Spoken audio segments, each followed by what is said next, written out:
ओम अज्ञानतिमिरान्धस्य ज्ञानाञ्जनशलाकया चक्षुरुन्मिलितं येन तस्मै श्रीगुरवे नमः।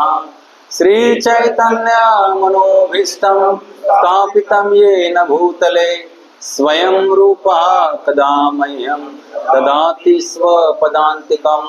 वन्देऽहं श्रीगुरो श्रीयुतापदकमलं श्रीगुरोन् वैष्णवांश श्रीरूपं साग्रजातं सहगण रघुनाथान्वितं तं सजीवं साद्वैतं सावधूतं परिजनसहितं कृष्णचैतन्यदेवं श्रीराधा कृष्णपादान् सहगण ललिता श्रीविशाखान्वितांश। नमो ओम विष्णुपदाय कृष्णपृष्ठाय भूतले श्रीमते भक्तिवेदांत स्वामी नामने। नमस्ते सारस्वती देवे गौरवाणी प्रचारिणे निर्विशेषा शून्यवादी पाश्चात्य देशतारणे वांछा कल्पतरुभ्यश्च कृपा सिन्धुभ्य एव च पावनेभ्यो वैष्णवेभ्यो नमो नमः। नमो महावदन्याय कृष्ण प्रेम प्रदायते कृष्णाय कृष्ण चैतन्य नामिने गौरत्विषे नमः। पंचतत्वात्मकं कृष्णं भक्तरूप स्वरूपकं भक्तावतारं भक्ताख्यं नमामि भक्तशक्तिकं। हे कृष्णा करुणा सिंधो दीनबंधो जगत्पते गोपेश गोपिका कांत राधा कांत नमोस्तुते। तप्त कांचन गौरांगी राधे वृंदावनेश्वरी वृषभानुसुते देवी प्रणमामि हरिप्रिये। जय श्री कृष्ण चैतन्य प्रभु नित्यानंद श्री अद्वैत गदाधर श्रीवासदि गौर भक्तवृंद। हरे कृष्णा कृष्णा कृष्णा हरे हरे हरे राम राम राम हरे हरे। हरे कृष्णा कृष्णा कृष्णा हरे हरे हरे राम राम राम हरे हरे। हरे कृष्णा कृष्णा कृष्णा हरे हरे हरे राम राम राम हरे हरे। हरे कृष्ण। आपलं सर्वांचं आजच्या ह्या श्री जन्माष्टमी महामहोत्सवामध्ये आम्ही आंतरराष्ट्रीय कृष्ण भावनामृत संघ अंतर्गत नाम हट्ट केंद्र राजापूर इस्कॉन तर्फे आपले सर्वांचं हार्दिक स्वागत करतो। 3 वेळा हरी बोल बोलून आता लेट आलेल्या भक्तांचं पण हार्दिक स्वागत करूया। हरी बोल हरी बोल हरी बोल। कारण खूप सुंदर असा दिव्य भगवंतांचा पंचामृत अभिषेक सोहळा आत्ताच पार पडला। जवळजवळ 1.5 तास आम्ही आपली वाट पाहतो कणकवलीचे भक्त कधी येणार आहेत, कणकवलीचे भक्त कधी येणार आहेत। तर आता आलेले आहेत, बरेच भक्त जमलेले आहेत। हरे कृष्ण। भगवंत खूप कृपाळू आहेत लक्षात ना। आज जन्माष्टमी महोत्सव आपण साजरा करतोय तेव्हा आपण थोडीशी जन्माविषयी चर्चा करूया, बरोबर की नाही। जन्माष्टमी महोत्सव आहे तर काय चर्चा केली पाहिजे, जन्मासंबंधी। पण माझा प्रश्न आहे तुम्हाला, आपण सगळे जे जन्माला आलो इथे ते कोणत्या कारणासाठी जन्माला आलो, कोणत्या कारणासाठी जन्माला आलो, काय यश कोणत्या कारणासाठी जन्माला आलो, रबसे कोणत्या कारणासाठी जन्माला आलो, भगवत भक्ती करायला। बर, असं किती जण वाटतंय भगवत भक्ती करायला जन्माला आलो, वाटतंय? व्हेरी गुड, म्हणजे प्रभुपादांची कृपा आहे। पण इथून बाहेर दुनियेत भरपूर लोक आहेत, बरोबर की नाही। सगळ्यांना वाटतंय का भगवत भक्ती करण्यासाठी आपण जन्माला आलोय? नाही, कशासाठी जन्माला आलोय? खाओ पिओ मजा करो, बरोबर की नाही। खाओ पिओ ऐश करो मजा करो। बर, परवा मी तुम्हाला मागच्या प्रवचनात श्री बलराम जयंती दिवस मी तुम्हाला एक उदाहरण दिलं होतं की माणसाला जर आकाशात उडायचं झालं, एक इच्छा आहे माणसाची, काय, मला स्वच्छंद आकाशात उडायचं आहे। माणसाला जर आकाशात उडायचं झालं तर त्याला भयानक प्रकारचं काय करावं लागतं, ट्रेनिंग घ्यावं लागतं, इन्फ्रास्ट्रक्चर उभं करावं लागतं, बरोबर की नाही? Airport, airplanes, pilots, ground staff, तो टॉवर, मग रडार सिस्टीम आणि permissions to fly in air, बरोबर की नाही? परमिशन घ्यावे लागतात की नाही फ्लाय इन एअर? त्याच्याशिवाय आपण जर पाकनं मध्येच बंद करून टाकली बॉर्डर आपली, यायचं नाही, हवाई क्षेत्र बंद सगळ्यांसाठी. आले की तुम्हाला काय करणार, ते मिसाईल सोडून तुमचं विमान पाडून टाकणार. विमान जर कुठं काय त्याला खटपट झालं तर जगण्याचे चान्सेस किती? जगण्याचे चान्सेस किती?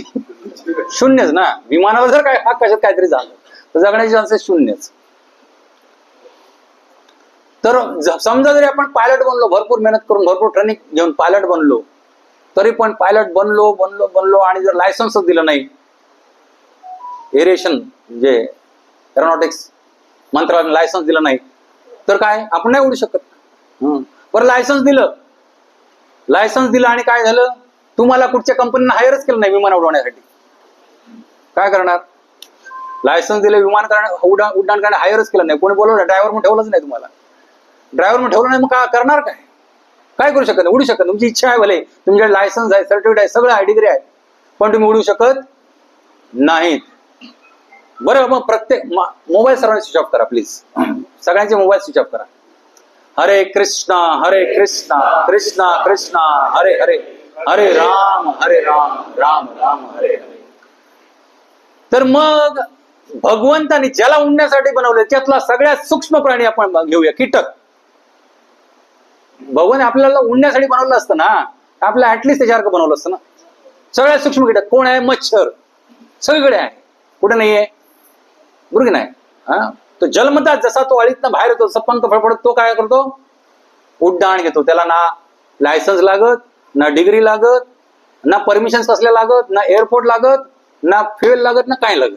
काय करतो तो? लगेच उडायला लागतो. बरं, आता उडून ते पंखातली ताकद संपली, भूक लागली त्याला, मग पेट्रोल भरायला पाहिजे ना, बरोबर? मग पेट्रोल भरायला त्याला कुठं जावं लागतं का, शोधावं लागतं का? एअरपोर्ट वरतीच उतरलं पाहिजे बाबा, तिथं ते स्पेशल एव्हिएशन काय फ्युएलच भरलं पाहिजे असं आहे का?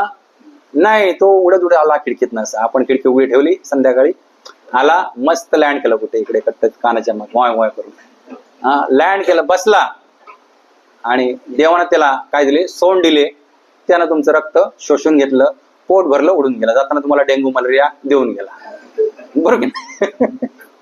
बरं, इथे आपण पैसे देतो त्याला, पेट्रोलवाल्याला. इथं नाही, हा येतो, भरून घेतो पेट्रोल, निघून जातो, पुढच्या ठिकाणाला बरोबर करून. मला सांगा की जर आपल्याला भगवंताने उडण्यासाठी बनवलं असतं तर मच्छर ऍटलिस्ट काय दिले असते? स्वाभाविक गोष्टी दिल्या असत्या ना, स्वाभाविक गोष्टी दिल्या असत्या. पण भगवंताने आपल्याला तसं बनवलं नाही. बरं, भगवंताने आपल्याला खाण्यासाठी बनवलं असतं, बस खायचंच, बस नुसतं खात राहायचं, तर आपल्याला काय हत्तीसारखं बनवलं असतं?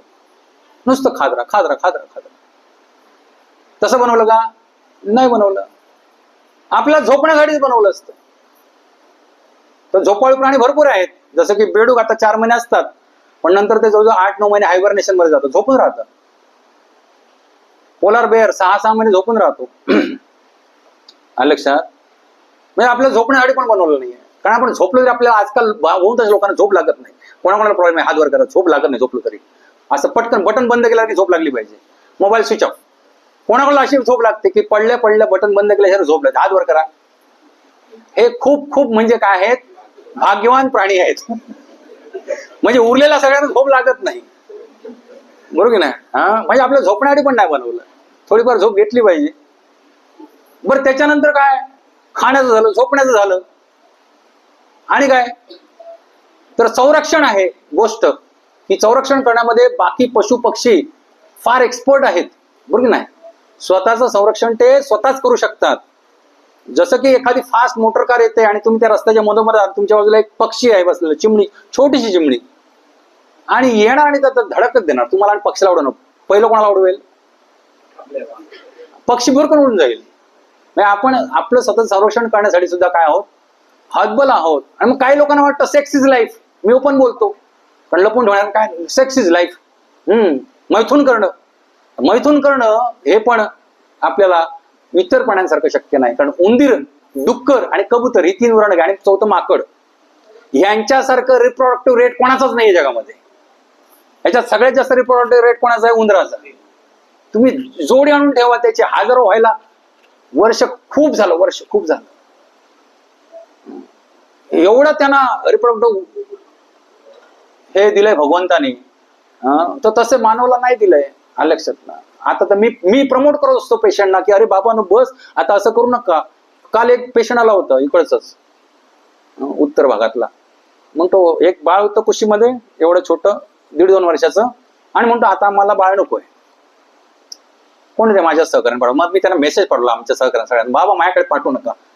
MTP गर्भपात आणि अबॉर्शनसाठी माझ्याकडे पेशंट पाठवू नका. कारण मी जिवंत बाळाची हत्या न करण्याचं काय घेतलंय? व्रत घेतलंय. तुम्ही भले पाप करा. मग मी त्यांना काउन्सिल केलं, तुम्ही पूतनेपेक्षा भयानक आहात. पूतना ही राक्षसी होती. भगवान श्रीकृष्णाला लहान नसताना ती आपलं स्तनपान, विषयुक्त स्तनपान करून ठार मारायला आली होती. आणि ती बालघातनी, पूतना बालघातनी म्हणायची. बालघातनी होती ती. कोवळी मुलं दिसली की तिच्या जिभेला लाळ सुटायची. ते मूल पकडून ती खाऊन टाकायची. पण आजकालच्या स्त्रिया तुम्हाला सांगतो की एवढ्या त्या पूतनेपेक्षा पण भयानक झालेल्या आहेत की ती तरी दुसऱ्याची पोरं खायची मारून, ही स्वतःच्याच पोराला मारायला अजिबात मागे पुढे बघत नाहीत. मी त्यांना उदाहरण दिलं एक डॉक्टरचं. एक म्हणाले डॉक्टर होते असेच, तो मीच आहे. पण असे डॉक्टर फार दुर्मिळ आहेत जे स्त्रोक तज्ञ जे गर्भपात करत नाही. असे जगाच्या बटर शोधून भेटणार नाही डॉक्टर. पण आमचं ब्रेड अँड बटरच ते आहे. लक्षात. तर मी त्यांना उदाहरण दिलं. एक डॉक्टर होते, त्यांच्याकडे एक असं कपल गेलं, त्यांच्या कुशीत एक बाळ होतं 1-1.5 वर्षाचं. आणि ते म्हणाले आमच्या आता पोटात बाळ वाढते, ते आम्हाला डॉक्टर साहेब नकोय बाळ, आम्हाला अबॉर्शन करून पाहिजे. मी त्यांना म्हटलं, त्या डॉक्टरने काय केलं, ते म्हणाले तुम्हाला एकच बाळ पाहिजे ना सध्या? तर ठीक आहे, म्हणजे तुमचं बाळ द्या माझ्याकडे. छोटं बाळ ते 6 वर्षाचं बाळ द्या. आणि डॉक्टर म्हटलं तिथं काय ब्लेड बेड सगळं असते ना, स्काल्पेल वगैरे. डॉक्टरने घेतलं एक बीडी पार्कर आणि ब्लेड लावलं त्याला आणि गळ्याला लावला म्हणायचं. शार्प ब्लेड असतं ना डॉक्टरांची, तुमच्या किचनमध्ये चाकवासारखी नाही, लागलं तर खचाखच. म्हणले आता तुम्हाला एकच बाळ पाहिजे ना, हे माझ्या कुशीत जे बाळ आहे तुमचं आहे, आणि तुमच्या पोटात आहे बाळ ते पण तुमचंच आहे. मी काय करतो, ह्या बाळात ठार मारतो, त्या बाळाला आपण वाढू देऊया, मग तुम्हाला एकच बाळ राहील. ते भडकले दोघे पण. म्हणाले डॉक्टर तुम्ही काय कसाई आहेत का? कसाई? अरे कसाई बुचर, तुम्ही कसाई आहेत का?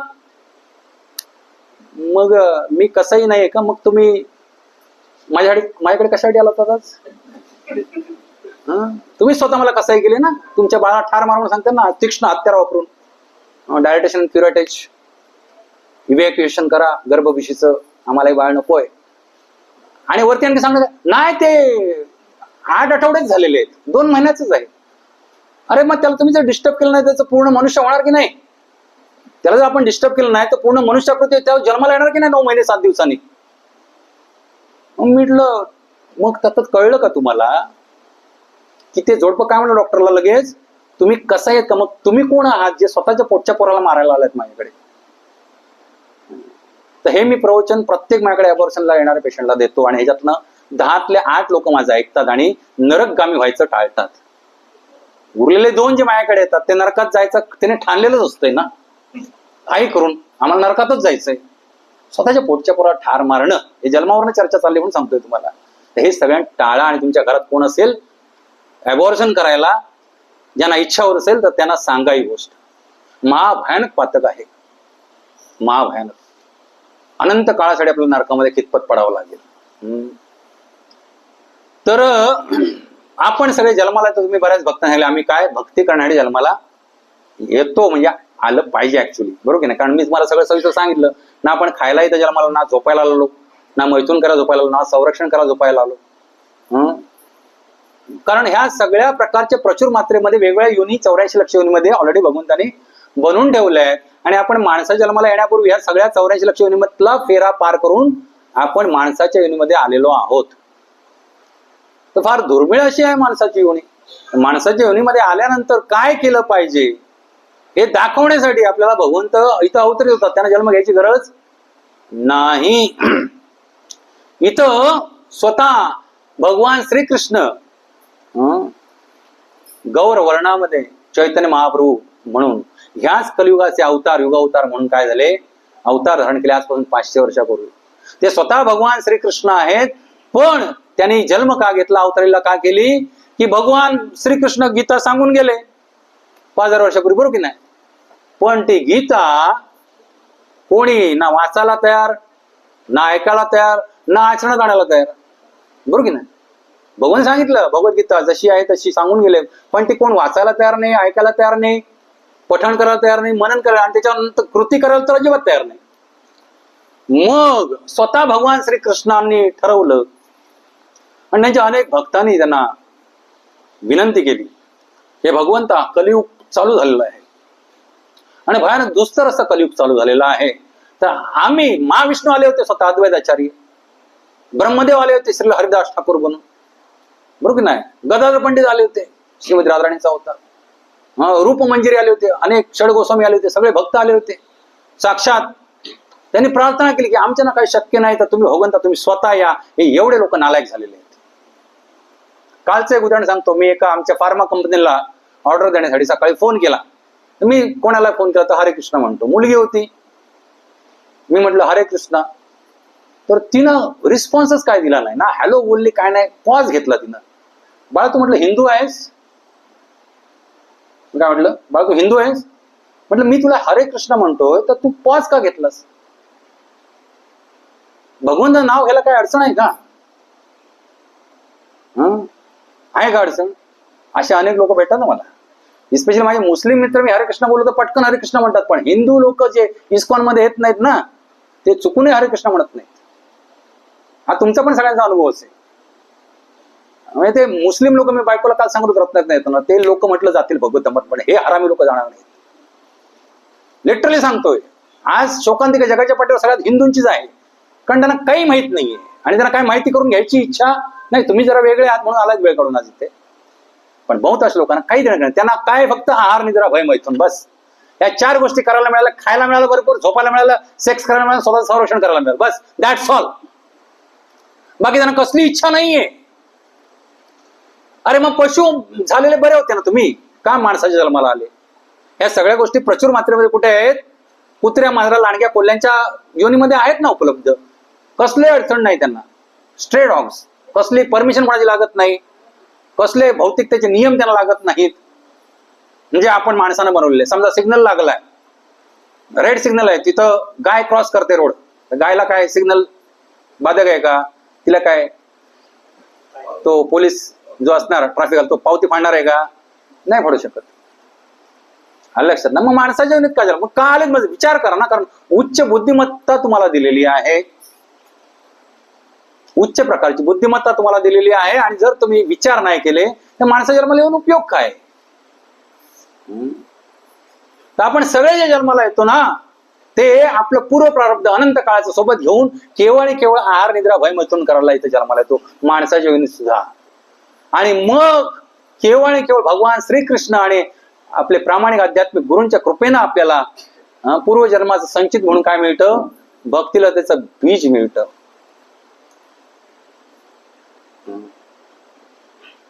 अनेक अनेक जीवनी फिरल्यानंतर आपल्याला माणसाचा जन्म मिळतो, आणि त्यामध्ये सुद्धा ते भक्तीला त्याचं बीज मिळालं. खूप मोठी कृपा लागते आपल्या आध्यात्मिक गुरूंची आणि भगवान श्रीकृष्णांची. त्यांच्या कृपेशिवाय आपल्याला भक्ती रुचणार नाही. आपल्या शेजारी टाळ मृदंग घेऊन भक्त रोज भजन कीर्तन करीत असतील तरी आपण कान बंद करणार, कानात इयरप्लग घालणार आणि तो युट्यूब उघडून बसणार, नाही तर नेटफ्लिक्स लावून बसणार, नाही तर अमेझॉन टीव्ही लावून बसणार, नाही तर क्रिकेट मॅच लावून बसणार. आणि ते सण नाही तर तक्रार करणार पैशांकडे, हे इथं रोज भजन कीर्तन करता आम्हाला डिस्टर्ब होतोय. ही भौतिकता आहे.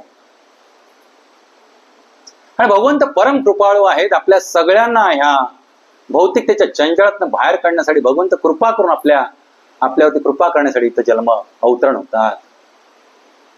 आणि मग आपण म्हणतो आम्ही पण जन्म घेतला, कृष्णाने पण जन्म घेतला, काय मोठं केलं?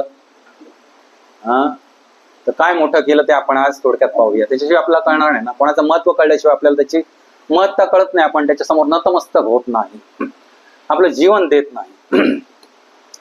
नंतर श्रीमद भागवतम मधून परवा जो मी घेतला होता बलराम जयंतीचा श्लोक, त्याचा पुढचा श्लोक घेऊया. प्रसंग आहे कृष्ण बलराम यांचं नामकरण, बरोबर की नाही?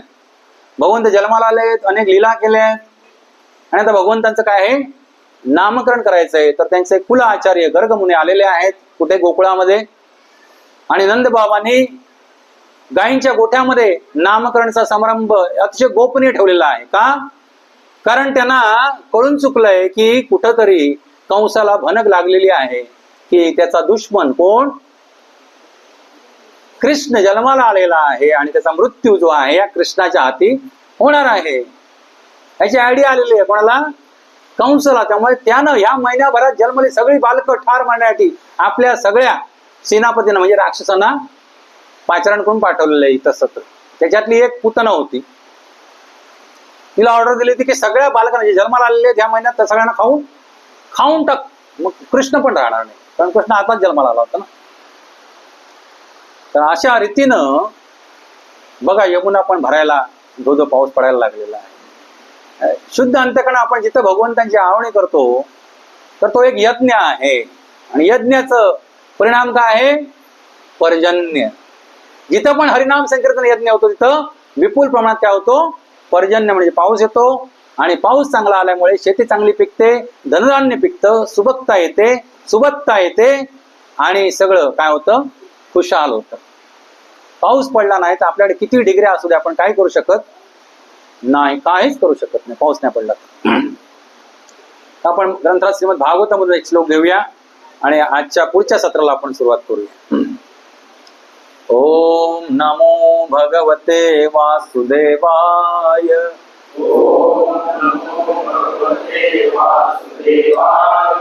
ओम नमो भगवते वासुदेवाय.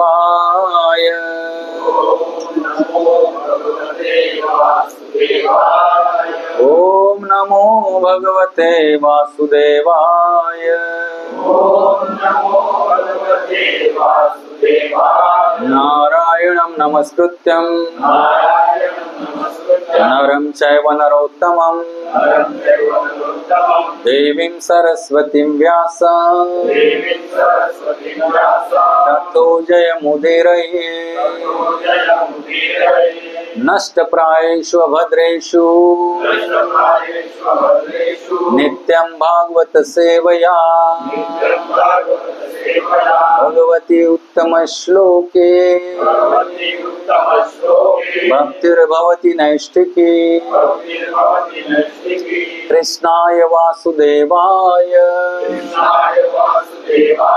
देवकी नंदनाय च नंदगोपकुमाराय गोविंदाय नमो नमः.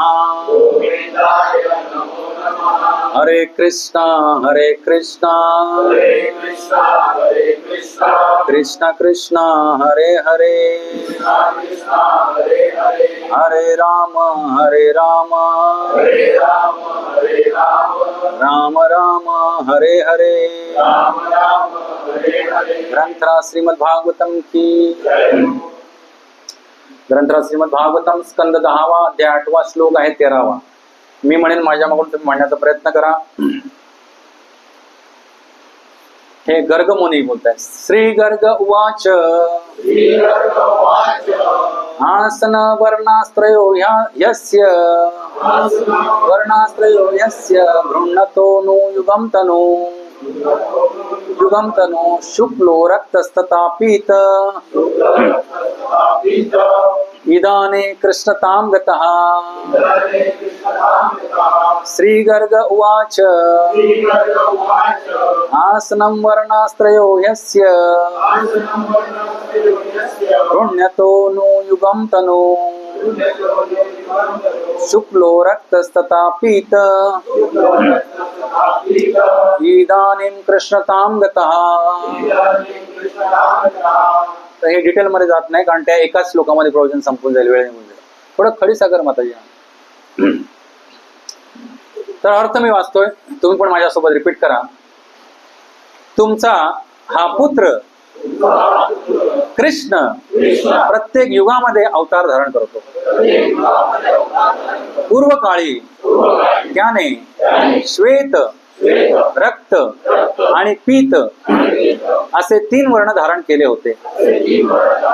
आता तो कृष्ण वर्ण स्वीकारून प्रकट झालेला आहे. पूर्वीच्या एका द्वापार युगामध्ये तो शुक्ल वर्ण धारण करून भगवान रामचंद्र म्हणून प्रकट झाला होता. आता असे सर्व अवतार श्रीकृष्णांच्या ठाई समाविष्ट झालेले आहेत. काय सांगतात? नामकरण करताना कधी पण आपण काय करतो, पहिलं जन्मकुंडली काढतो. आजही काढतो ना. जन्माला बाळाला की पहिलं ब्राह्मणांकडे जातो. काय नक्षत्र लागले, काय ग्रह तारे आहेत, काय काळसर्पयोग आहे की नाही, अपमृत्यू योग आहे की नाही, धन शिक्षण, पैसा अडका काय आहे की नाही, प्रॉपर्टी बँक बॅलन्स काय आहे की नाही. जन्मकुंडलीतलं सगळं कळतं. फक्त डॉक्टरांकडून त्यांना डिलिव्हरी घेऊन जाता सांगा की आम्हाला सेकंदामध्ये जन्मवेळ पाहिजे. कारण 4 सेकंद म्हणजे किती घटिका ना. ती जर चुकली तर गणित चुकतं इथे. आजही आता कॉम्प्युटर जन्मकुंडली मिळते. त्याच्यात जर तुम्ही एक्झॅक्ट टाइम टाकले ना तुम्हाला ऍक्युरेट जन्मकुंडली मिळते. ती कशी ऍक्युरेट असते ती माझ्या उदाहरणावर सांगतो. माझं त्याला काय एवढं काय ऍक्युरेट नव्हतं, पण माझ्या आईनं जन्मवेळ नोंदवून ठेवली होती 10:35 6 मे 1977 शुक्रवार होता. आणि मी मुंबईत गेल्यानंतर माझी जन्मकुंडली काढली 18व्या वर्षी 19व्या वर्षी. म्हणजे स्पष्ट लिहिलं होतं की तुम्ही वैद्य, आता मी 18 वर्षी काढली, कॉम्प्युटरवरनं काढली. तुम्ही वैद्यकीय क्षेत्रामध्ये निष्णात, वैद्यकीय क्षेत्रामध्ये तुम्ही मोठे डॉक्टर होणार, प्रतिष्ठित डॉक्टर होणार. आणि यामध्ये लिहिलं होतं की सुरुवातीच्या काळामध्ये तुम्ही शासकीय सेवा करणार आणि 40 नंतर तुम्ही स्वतःचा व्यवसाय पण चालू करणार. अरे एवढं ऍक्युरेट कोण सांगू शकतं? कोण सांगू शकतं? मी हॉस्पिटल बांधायला 40व्या वर्षी घेतलं. हरे कृष्ण. थँक्यू. हरे कृष्ण हरे कृष्ण हरे राम राम राम हरे हरे. हरे कृष्णा कृष्णा कृष्णा हरे हरे. हरे राम राम राम हरे हरे. हरे कृष्णा कृष्णा कृष्णा हरे हरे. हरे राम राम राम हरे हरे. हरे कृष्णा कृष्णा कृष्णा हरे हरे. हरे राम राम राम हरे हरे. हरे कृष्ण. बरे असं लिहिलं होतं की तुमच्या आयुष्यात पैसा अडकाय, पण जास्त तो पैसा 40 नंतर येणार. तोपर्यंत जेमतेमच चाललं होतं आमचं. आलं तर कर्ज फेडायची, नाही तर डॉक्टरला द्यायचे. अशा भयानक रोगात आम्ही इथपर्यंत आलोय दोघं पण. आमच्या घरात तसंच सगळे रोगीच. कारण हे भौतिक जगतच तसं आहे. तुम्हाला वाटत असेल डॉक्टर आपली गोष्ट सांगतात, माझं काहीतरी वेगळं असेल बरं का. तसं असेल तर हात वर करा. तुमचं काहीतरी वेगळं असेल तर हात वरती करा. मग तसं जर वेगळं असेल तर भगवान श्रीकृष्ण गीतेत सांगतायत दुःखालयम अशाश्वतम हे खोटं असतं. मग मम पेत्य पुनर्जन्म दुःखालयम अशाश्वतम. लक्षात घेऊन गीतेत काय सांगतायत? या भौतिक मगाशी तो तुम्ही म्हणत होता ना आम्ही जन्म कशासाठी घेतला, त्याच्यावरती येतो परत. आपण सगळ्यांनी जन्म भोगण्यासाठी घेतला. बी ट्रुथफुल टू युअर हार्ट. आपण सगळ्यांनी जन्म कशासाठी घेतला? भोग भोगण्यासाठी. आणि ती जन्मल्यापासून आपण आतापर्यंत नुसते भोगच भोगतोय. इंद्रियांचे भोग कसले? इंद्रियांचे. यावत जीवेत सुखम जीवेत ऋणं कृत्वा गतं प्रिवेत भस्मीभूतस्य देहस्य पुनरागमनं कुता. 4 वाक्य आहे. 4 वाक्य कृष्ण लिहिलेलं. काय? जोपर्यंत जगा तोपर्यंत सुखानं जगा. कसं? कर्ज काढा पण तुपातलं खावा. आजकाल शुद्ध तूप मिळणं दुरापास आहे. 3000 रुपये किलो आहे शुद्ध तूप. त्यातल्या त्यात म्हणायचं तर ऋण काढा भले पण तुपातलं खावा. कारण पुढे काय म्हणतायत? भस्मीभूतस्य देहस्य पुनरागमनं कुता. एकदा देह मेल्यानंतर भस्मीभूत होणार. पुनरागमन आहे की नाही पाहिलंय कोणी? त्यावरून एक तुम्हाला गोष्ट सांगतो. एकदा श्रील प्रभुपाद अमेरिकेमध्ये खूप मोठा प्रचार करून भरपूर भक्त झाले होते, शिष्य झाले. भगवान श्रीकृष्णाचे श्रील प्रभुपाद शिष्य झाले होते. तर प्रभुपादांना एका रिपोर्टरना विचारलं, खेचायची त्यांची म्हणून, प्रभुपाद तुम्ही एवढं हे सगळं काय आयुष्य जगताय, भक्तिमय जीवन जगताय, 4 नियम कोणते कोणते 4 नियम आहेत सगळ्यांनी रिपीट करायचं मोठ्यानं. पहिला नियम बोला. अरे बोला मोठ्यानं, पाठ झाले तुम्हाला. मांसाहार करायचा नाही. बोला मोठ्यानं. दुसरा नियम कोणत्याही प्रकारचं नशापाणी करायचं नाही. तिसरा नियम कोणत्याही प्रकारचा व्यभिचार करायचा नाही. चौथा नियम जुगार खेळायचा नाही. अरे ह्या फॉरेनच्या लोकांना हे 4 नियम पाळणं म्हणजे जीव दिल्यासारखं वाटतं. त्यांचा जन्म लागणे त्याच्यासाठी झालाय. बस ड्रग्स घेणं, नशापाणी करणं, वेश्या व्यवसाय ते तिकडे तर रस्त्यावरतीच असतंय सगळं. हिप्पी संस्कृती आली प्रभुपाद जेव्हा तिकडे गेलो होतो. हिप्पी म्हणजे समाजाचे सगळे जाती धर्म पंथाचे नियम झुडकारून देऊन, आई बापाला घरात एकटं सोडून, बापाची प्रॉपर्टी लुटून जे स्वतःची जीवाची मजा करण्यासाठी बाहेर पडले ते लोक हिप्पी. ते समाजाचे कोणतेही नियम पाळत नसायचे. त्यामुळे ते कुत्र्या मांजरासारखे रस्त्यावरती सेक्स करायचे ते लोक. ड्रग्ज घेऊन तिथं खतपत पडायचे, आंघोळ करायचे नाहीत महिने, कुठे मिळेल तिथं खायचे. आणि ती संस्कृती आता भारतात येते, कारण आपण पाश्चात्यांचं काय करतो, अंधानुकरण करतो. जे काय फॉरेन मध्ये येतं ते पहिलं आपल्याकडे येतं. मग बरोबर हे कळलं की यांना जर भक्ती शिकवायची तर आपल्याला मला पहिला ते फॉरेन मध्ये जावं लागेल. कारण तिकडे जे वेस्टर्न रिटर्न आहे हे सगळे भारतातले लोक स्वीकारतात. मग बरोबर इथं भरपूर प्रयत्न केले, जवळजवळ 15-20 वर्ष प्रयत्न केले. आपल्या आयुष्याची 15-20-30 वर्ष घातली इथं भक्तीचा प्रचार करण्यासाठी.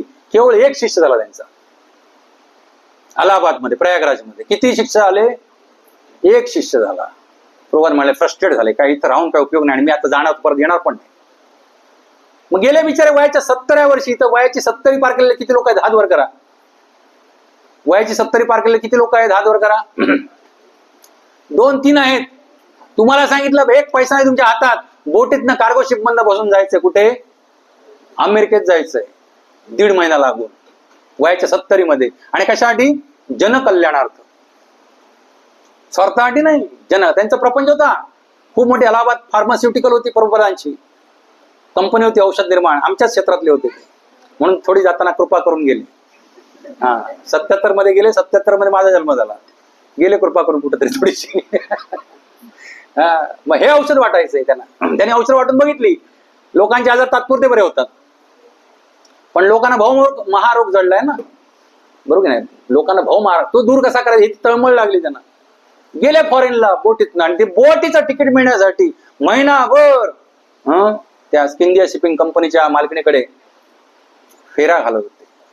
तिनं डिनाय केलं, देणार नाही तुम्हाला. पण त्यांची चिकाटी पाहून तिनं शेवटी दिलं.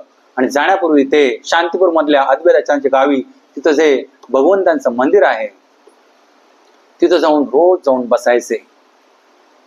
जाऊन बसायचे आणि दंडोत घातला की मागे मंदिराच्या हॉलमध्ये येऊन बसायचे. आणि नयनातनं साश्रू अश्रू 70व्या वर्षी गाळायचे. पुजारी त्यांना विचार, तुम्ही का रडताय रोज येऊन? तर मी माझ्या गुरुदेवांनी, माझ्या आध्यात्मिक गुरुदेव भक्ती सिद्धांत सरस्वती ठाकूर यांनी मला आज्ञा केलेली आहे की तुला इंग्रजी येते तर तू काय कर, इंग्रजी भाषेमध्ये ह्या गीता भागवतचा काय कर, जगभर प्रचार कर. आणि ते करण्यासाठी मी माझं आयुष्य खर्ची घातलं, पण मला काही शक्य झालं नाही. ह्या उतार होई आता काठी टेकत आहे मी, आणि अशा वेळेला मला जायचंय पाश्चात्य देशामध्ये, तर माझ्याकडे तर काहीच ताकद नाहीये. म्हणून मी त्या भगवंताला प्रार्थना करतोय की मला शक्ती द्या. अशा अवस्थेमध्ये जगाच्या कल्याणासाठी गेले. आणि आजकालचे आपले भारतातले तथाकथित हिंदू म्हणतात इस्कॉनची फॉरेनची कंपनी आहे, ती कंपनी आहे, भारताला लुटायला आली. तुम्हाला माहिती आहे का अमेरिकेची इकॉनॉमी आणि भारताची इकॉनॉमी किती फरक आहे? आज जे काय आपलं वायुदल आहे, सेनादल आहे, जे काय आपल्याकडे सोफिस्टिकेट टॉप लेवलची विमानं आहेत, फायटर प्लेन्स किंवा हेलिकॉप्टर्स, ती अमेरिकन, पॅरिसनं, जर्मनीनं दिलेली आपल्याकडे डझनभर असतील. त्यांच्याकडे किती आहेत माहिती आहे? हजारो आहेत. किती आहे? हजारोंच्या संख्येनं आहे. लक्षात ना? त्यांची इकॉनॉमी आपण इथं होतं, त्यांची इकॉनॉमी आकाशाला टेकलेली आहे सध्या. आणि आजच नाहीये, मागच्या 100 वर्षापासून. आज आपला रुपया आणि डॉलर मध्ये 85 रुपयाचा फरक आहे. किती? $1 बरोबर 85 रुपये आपले. म्हणजे आपण 85 पटीनं कुठे आहोत? आपल्याला काय लुटणार ते? काय लुटलं त्याने तुम्हाला? काय लुटून घेऊन गेलं तुमचं? मूर्खांचा बाजार सगळा. हीच हिंदूंची खेकड्याची वृत्ती आहे. चांगलं करणाऱ्याचे पण पाय ओढायचे.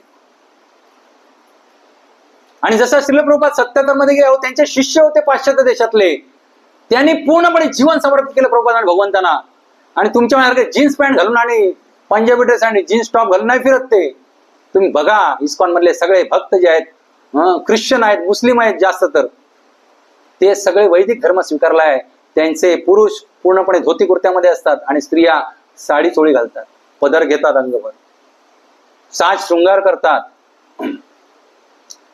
आणि आपलं जीवन समर्पित करून जगाच्या पाठीवरती ते काय करतायत? या भगवत भक्तीचा आणि भगवद्गीतेचा प्रचार करतायत. आणि आपण काय करतोय? नावं ठेवतोय. ते फॉरेन कंपनी लुटायला आली आपल्याला. कोण? इस्कॉन. अरे श्रील प्रभुपाद केवळ 40 रुपये भारताचे घेऊन गेले होते. जाताना किती रुपये होते? भारतीय करन्सी 40 रुपये. ते पण जाताना त्यांनी आपल्या धाकट्या पोराकडे दिले. अरे तिकडे जाऊन याचा काय उपयोग नाही, हे पण ठेव. कफल्लक बनून गेले होते. आणि 2 वर्षामध्ये प्रभुपाद जेव्हा आपल्या शिष्यांना घेऊन भारतात आले तेव्हा प्रभुपादांकडे किती प्रॉपर्टी होती माहितीये? किती असेल? कित्येक लाख डॉलर्सची प्रॉपर्टी होती. डॉलर्स. अमेरिकाभर जगाच्या कानाकोपऱ्यात सेंटर्स उघडली होती आणि प्रत्येक सेंटरची किंमत कित्येक हजारो डॉलर्स मध्ये होती. लाखो डॉलर्स प्रबंधांकडे आले. आल्यानंतर भारतातले त्यांचे काही मित्र त्यांना विचारले, डॉक्टर कपूर वगैरे, प्रभुपाद तुम्ही नक्की असं काय केलं? जाताना तर तुम्ही कपलला गेला जात, तिकडे तुमचं कोण रिलेटिव्ह पण नाहीये, मग तुम्ही एवढी प्रॉपर्टी गोळा कशी केलात? आम्हाला सांगा ते गमक, आम्ही पण करू. प्रभुपाद म्हणाले, करताल घेतले आणि हरे कृष्ण कृष्ण कृष्ण हरे हरे, हरे राम राम राम हरे हरे. काय केलं नाही म्हणाले, मी करताल घेतलो आणि ते टॉम्सी स्क्वेअर पार्क मध्ये एका झाडाखाली बसलो एकटाच. भगवंत आता मी काय करू? मला तर आणल्यात तुम्ही अमेरिकेमध्ये, मी काय करू? माझ्या हातात काय नाहीये, मी तर एकदम म्हातारा झालोय. आणि मी टाळकुटत बसलो इथं जय जय रामकृष्ण हरे हरे कृष्ण करत. आणि या भरपूर जागात मध्ये माताजी मागे सारखा, हळूहळू 1-1 इंच मागे सारखा, जास्त उठून लांब जाऊ नका. हरे कृष्ण. तर आणखी काय केलं? नाही, मी हरे कृष्णच केलो. जिथे जिथे गेलो तिथे आलो. आणि मी हरे कृष्ण करताना 1-1 करून हिप्पी लोक यायला लागले. मग कसं सांगितलं हिप्पी कोण होते ते? सगळ्यात वाईट टाकले लोक, हिप्पी लोक येऊन माझ्या बाजूला त्या नशेमध्ये डुलायला लागले ना, आवडायला लागले कीर्तन हरे कृष्ण. आणि मग 26 Avenue वरती मॅचलेस गिफ्ट नावाचं एक स्टोअर फ्रंट प्रभुपादांनी, त्या पहिले जे शिष्य त्यांना जोडले गेले होते हिप्पी लोक, त्यांच्या सहाय्यानं काय घेतलं, एक छोटस गाळा घेतला दुकानाचा आणि तिथलं पहिलं सेंटर चालू झालं अमेरिकेमध्ये. आणि प्रभुपादांनी 1966 मध्ये एक सेंटर चालू केलंय. नाव काय दिलं? International society for Krishna consciousness. केवढा मोठा त्यांना हे होता, विश्वास होता बघा. एक सेंटर चालू केलंय. नाव काय दिलं? आंतरराष्ट्रीय कृष्ण महानव संघ. अमेरिकेत कुठेतरी कोनवाड्यात एक मॅचलेस गिफ्ट शॉप मध्ये एक सेंटर चालू केलं हरे कृष्णाचं. नामकरण करा प्रभुपाद इंटरनॅशनल सोसायटी. आपल्याकडे तर काहीच नाहीये, उद्या जेवायला मिळेल की ते आपल्याला माहित नाहीये. नाही, इंटरनॅशनल सोसायटी फॉर कृष्ण. बघा किती विश्वास होता त्यांना. त्यांना विश्वास कोणावरती होता? आपल्या आध्यात्मिक गुरूंवरती, त्यांनी दिलेल्या शिकवणावरती आणि त्यांचे जे आराध्य आहेत भगवान श्रीकृष्ण त्यांच्यावरती विश्वास होता. आणि ते जे बीज रोपण केलं ते एवढं मोठं झालं मागच्या आता 50-55 वर्षामध्ये, की मग आपण फॉरेन नेटवर्क म्हणतो इस्कॉन. म्हणून आपण भारतीय लोक भक्ती करायला लागलो. कोणाची? कृष्णाची. का? कारण फॉरेनवर आली ना कृष्णाची भक्ती. नाही तर कृष्णाची भक्ती कोण करत नाही, कारण कृष्ण टेढा आहे ना. कृष्ण सरळ नाहीये. कृष्ण कसं आहे? त्रिभंग ललित श्याम सुंदर रूप आहे. कृष्ण टेढे आहेत. ते लगेच असेच कोणाच्या पकडमध्ये येत नाहीत आणि आले त्याला सोडत नाहीत. आले ज्याच्या पकडमध्ये आले त्याला सोडत नाहीत. खूप कृपाळू आहेत कृष्ण. माझ्या मागच्या आयुष्याची जवळजवळ 18 वर्ष आठवड्यातनं 2-3 वार मी काय करतोय, हे माझ्या बेंबीच्या देठापासून आणि हृदयाच्या बॉटम पासून मी लोकांना सांगण्याचा प्रयत्न करतोय. Not 1 or 2 years. मागची 18 वर्ष ऍक्टिव्हली आणि त्याच्या अगोदर पण जवळजवळ 30 वर्ष मी कार्य करतोय. का? कारण कृष्ण काय हे त्यांच्या कृपेनं मला थोडंफार कळलंय. त्या सिंधूतला बिंदू थोडाफार मला कळलाय. तर माझ्या जीवनामध्ये एवढे आमूलाग्र बदल झाले. तर तुम्ही पण त्या सिंधूमध्ये येऊन काय करा? डुबकी मारा. मग तुमचं जीवन आनंद होऊन जाईल. विशाल सिंधू आहे हा. भौमहासागर काहीच नाही त्या सिंधू पुढे. आध्यात्मिक जगल एवढं विशाल आहे की शास्त्र वर्णन करतात की हा भौमहासागर तुम्हाला लांबून जाणं म्हणजे गोवत्स खुराच्या पायाच्या त्या गड्ड्यामध्ये जेवढं पाणी साठतं तेवढं आपण जसं सहज लांबून जातो, एवढं सोपं आहे भक्तीमध्ये. मोक्ष फार काय कठीण नाही. मोक्ष मागे लागायची गरजच नाही. कारण मोक्ष मेल्यानंतर मिळतो असे आपले पूर्वज सांगतात. पण मोक्ष जिवंतपणे तुमच्या पाठीशी हात धरून पाठनं फिरत असते मुक्ती देवता. ज्यावेळेला तुम्ही कृष्ण भक्त बनता त्यावेळेला हे सगळे बाय प्रॉडक्ट आहेत. मोक्ष वगैरे तुमच्यामध्ये खूप सुंदर दिव्य गुण, दैवी गुण विकसित होतात. हे सगळे बाय प्रॉडक्ट्स आहेत. तुमची कीर्ती अजरामर होते. त्रैलोक्यामध्ये तुमचं कीर्ती गायली जाऊ लागते. हे सगळं बाय प्रॉडक्ट आहेत. तर या प्रवचनाच्या सुरुवातीला आपण पुन्हा येऊया. प्रभुपादांना प्रश्न विचारला, प्रभुपाद तुम्ही आयुष्यभर करताय आता हे हरे कृष्णा, आणि समजा मेल्यानंतर कळलं की कृष्ण भगवंतच नाहीये, मग काय होईल तुमचं? कृष्ण भगवंतच नाही म्हणजे सगळे सांगितलं गीता रामायण महाभारत सगळं खोटं आहे, बरोबर की नाही? मग काय होईल तुमचं? प्रभुपाद थोडस स्मित हास्य केलंय.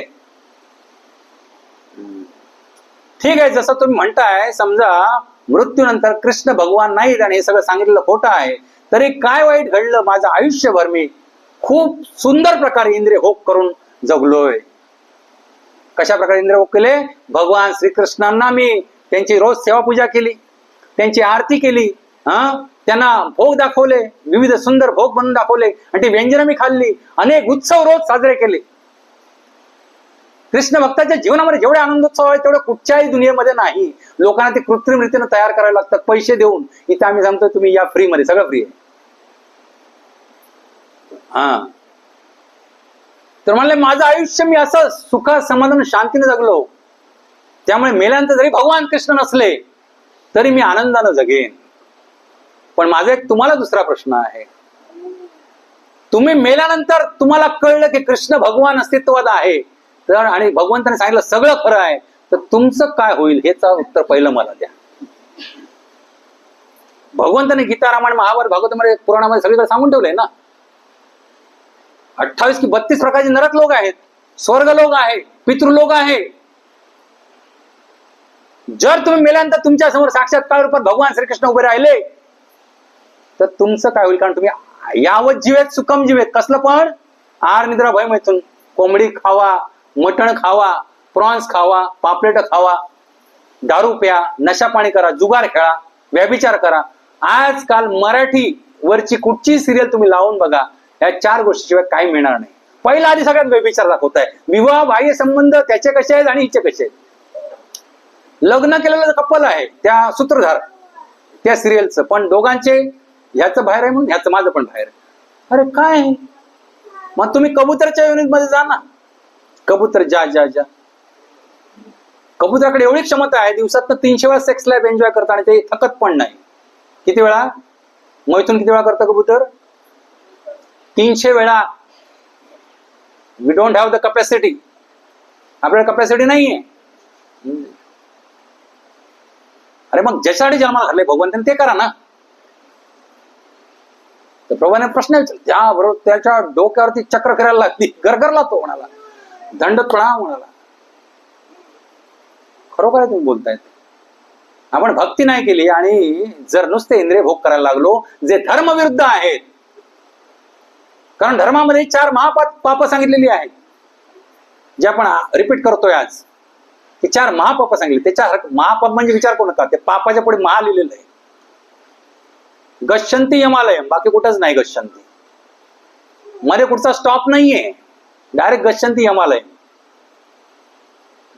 तिकडे वेगवेगळ्या प्रकारचे यमलोक वाट बघतायत, तो विषय नाही याचा. भगवंत इथं गर्गमुनी काय सांगतायत की तुमचा कृष्ण प्रत्येक युगामध्ये अवतार धारण करतो. अवतार धारण करतो राव, तो जन्म घेत नाही. पूर्वकाळी त्याने श्वेत, रक्त आणि पीत असे 3 वर्ण धारण केले होते. तर वेदामध्ये उल्लेख आहे, भगवंत निरनिळ्या युगामध्ये धारण केलेल्या निरनिळ्या वर्णांचा उल्लेख करण्यात आलेला आहे. तर तुमच्या या पुत्राने निरनिळे वर्ण धारण केलेले आहेत, म्हणजे रंग धारण करून ते जन्माला आलेले आहेत. तुमचा हा पुत्र म्हणजे साक्षात परमेश्वर आहे. कंसाच्या अत्याचारामुळेच गर्ग मुनींनी हे सत्य स्पष्ट करणे टाळले, पण त्यांनी अप्रत्यक्षपणे नंद महाराजांना सांगितले की तुमचा पुत्र कोण आहे? कृष्ण म्हणजे साक्षात परमेश्वर आहे. आणि भगवंतांचं हे रूप परिपूर्ण असल्यामुळे कृष्ण अर्थात सर्वाकर्षक या नावाने ते ओळखले जाते. नामकरण केलं गर्ग मुनींनी. आज आपण असंच नाव ठेवतो. आत्याला काय वाटलं, मावशीला काय वाटलं, काय पण नाव ठेवतो, त्याला काय अर्थच नसतो. आत्याला काय वाटलं, मावशीला काय वाटलं, मामाला काय वाटलं, नाव ठेवा. परवा एक नाव काहीतरी,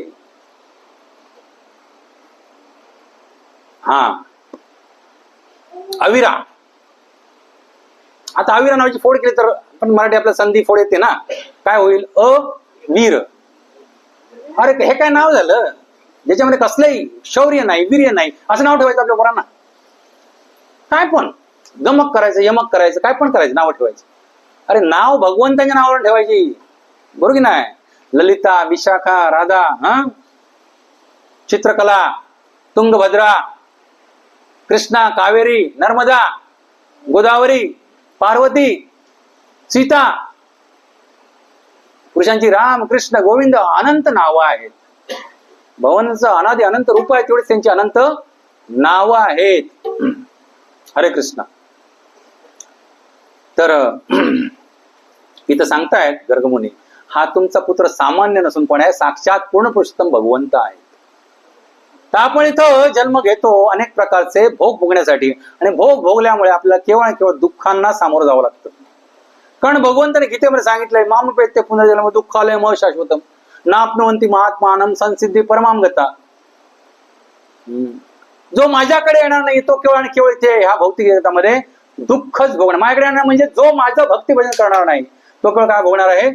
दुःखच भोगणार. कारण हे जे प्रॉडक्ट मी निर्माण केलेलं आहे, हे जे पृथ्वीलोक आहे किंवा हे जे भौतिक जगत आहे, हे प्रॉडक्टच मुळात केवळ केवळ दुःख देण्यासाठी आहे.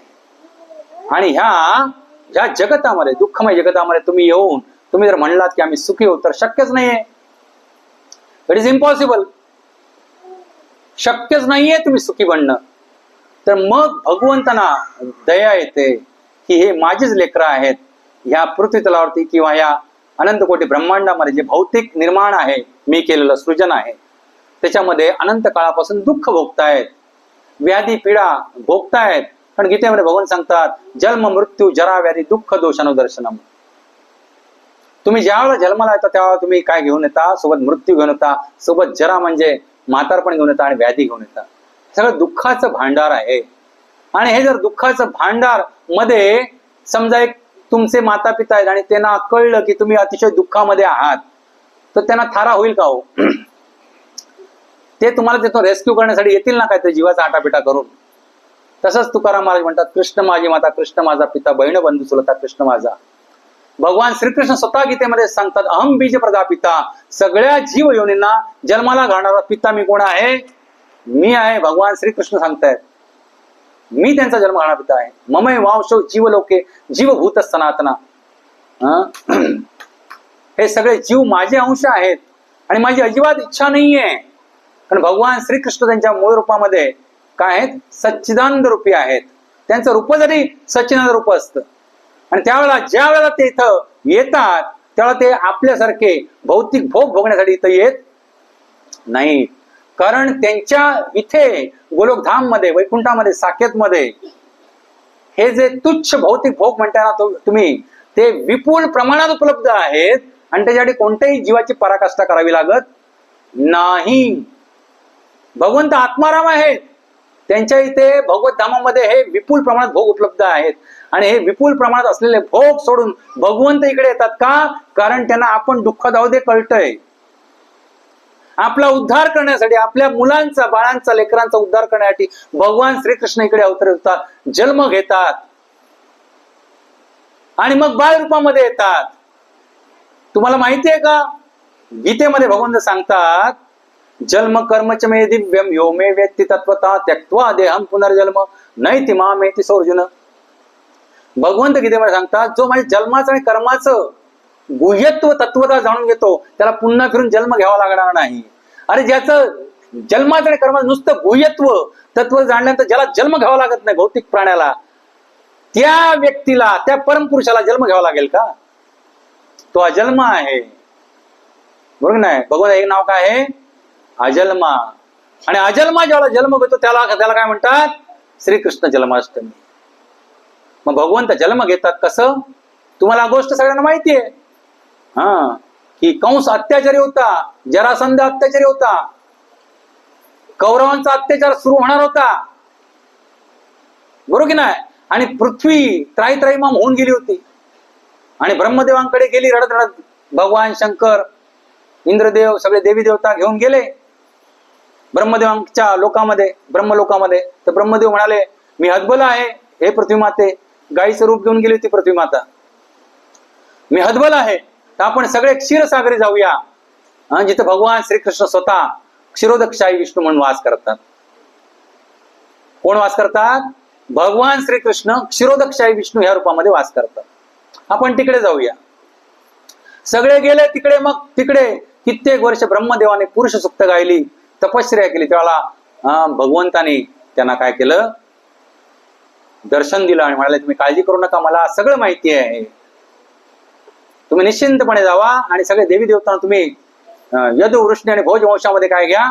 जन्म घ्या. मी लवकरच कुठे येणार आहे? पृथ्वी तलावरती यदु वंशामध्ये जन्म घेणार आहे, यादव कुळामध्ये. तुम्ही जावा सगळे. त्यावर सगळे देवी देवता आनंदित होऊन आले आणि ब्रह्मदेवाने आज्ञा केली सगळ्या देवी देवतांना, हे 33 करोड देवी देवतांना, 33 कोटीमध्ये 33 करोड देवी देवतांना. का ती मागची प्रयोजन आहे का? म्हणजे मी का बोलतो ते कळेल तुम्हाला. जसं की मनुष्यामध्ये 12 राशी आहेत, म्हणजे 12च लोक आहेत का? प्रमुख राशी किती आहेत? 12, म्हणजे 12च लोक आहेत का? 12 प्रकारच्या राशीच्या गटात येणारे लाखो करोड लोक आहेत. तसेच 33 कोटी देवी देवतांमध्ये येणारे लाखो करोड देवी देवता आहेत. देवासुर संग्राम जर वाचला तुम्हाला कळेल, लाखो करोड देवी देवता आणि असुर चिडून मरत होते या युद्धामध्ये. मग ते 33 देवच नव्हते, 33 कोटी म्हणजे प्रकारचे देवता. पण ह्या सगळ्यांना आज्ञा दिली, सगळेजण आले पृथ्वी तलावरती. सगळ्यांनी यदुवंशामध्ये जन्म घेतला देवी देवतांनी. पण ब्रह्मदेवाने घेतला नाही. ते आपल्या हंसावर बसून गेले कुठे? ब्रह्मलोकामध्ये. पण त्याचं फळ त्यांना किती मान भोगावं लागलं. ब्रह्म विमोहन लीलेमध्ये आपण बघतो, बरोबर की नाही? भयानक फळ त्यांना भोगावं लागलं. तर झालं लग्न लागलं वसुदेव देवकींचं.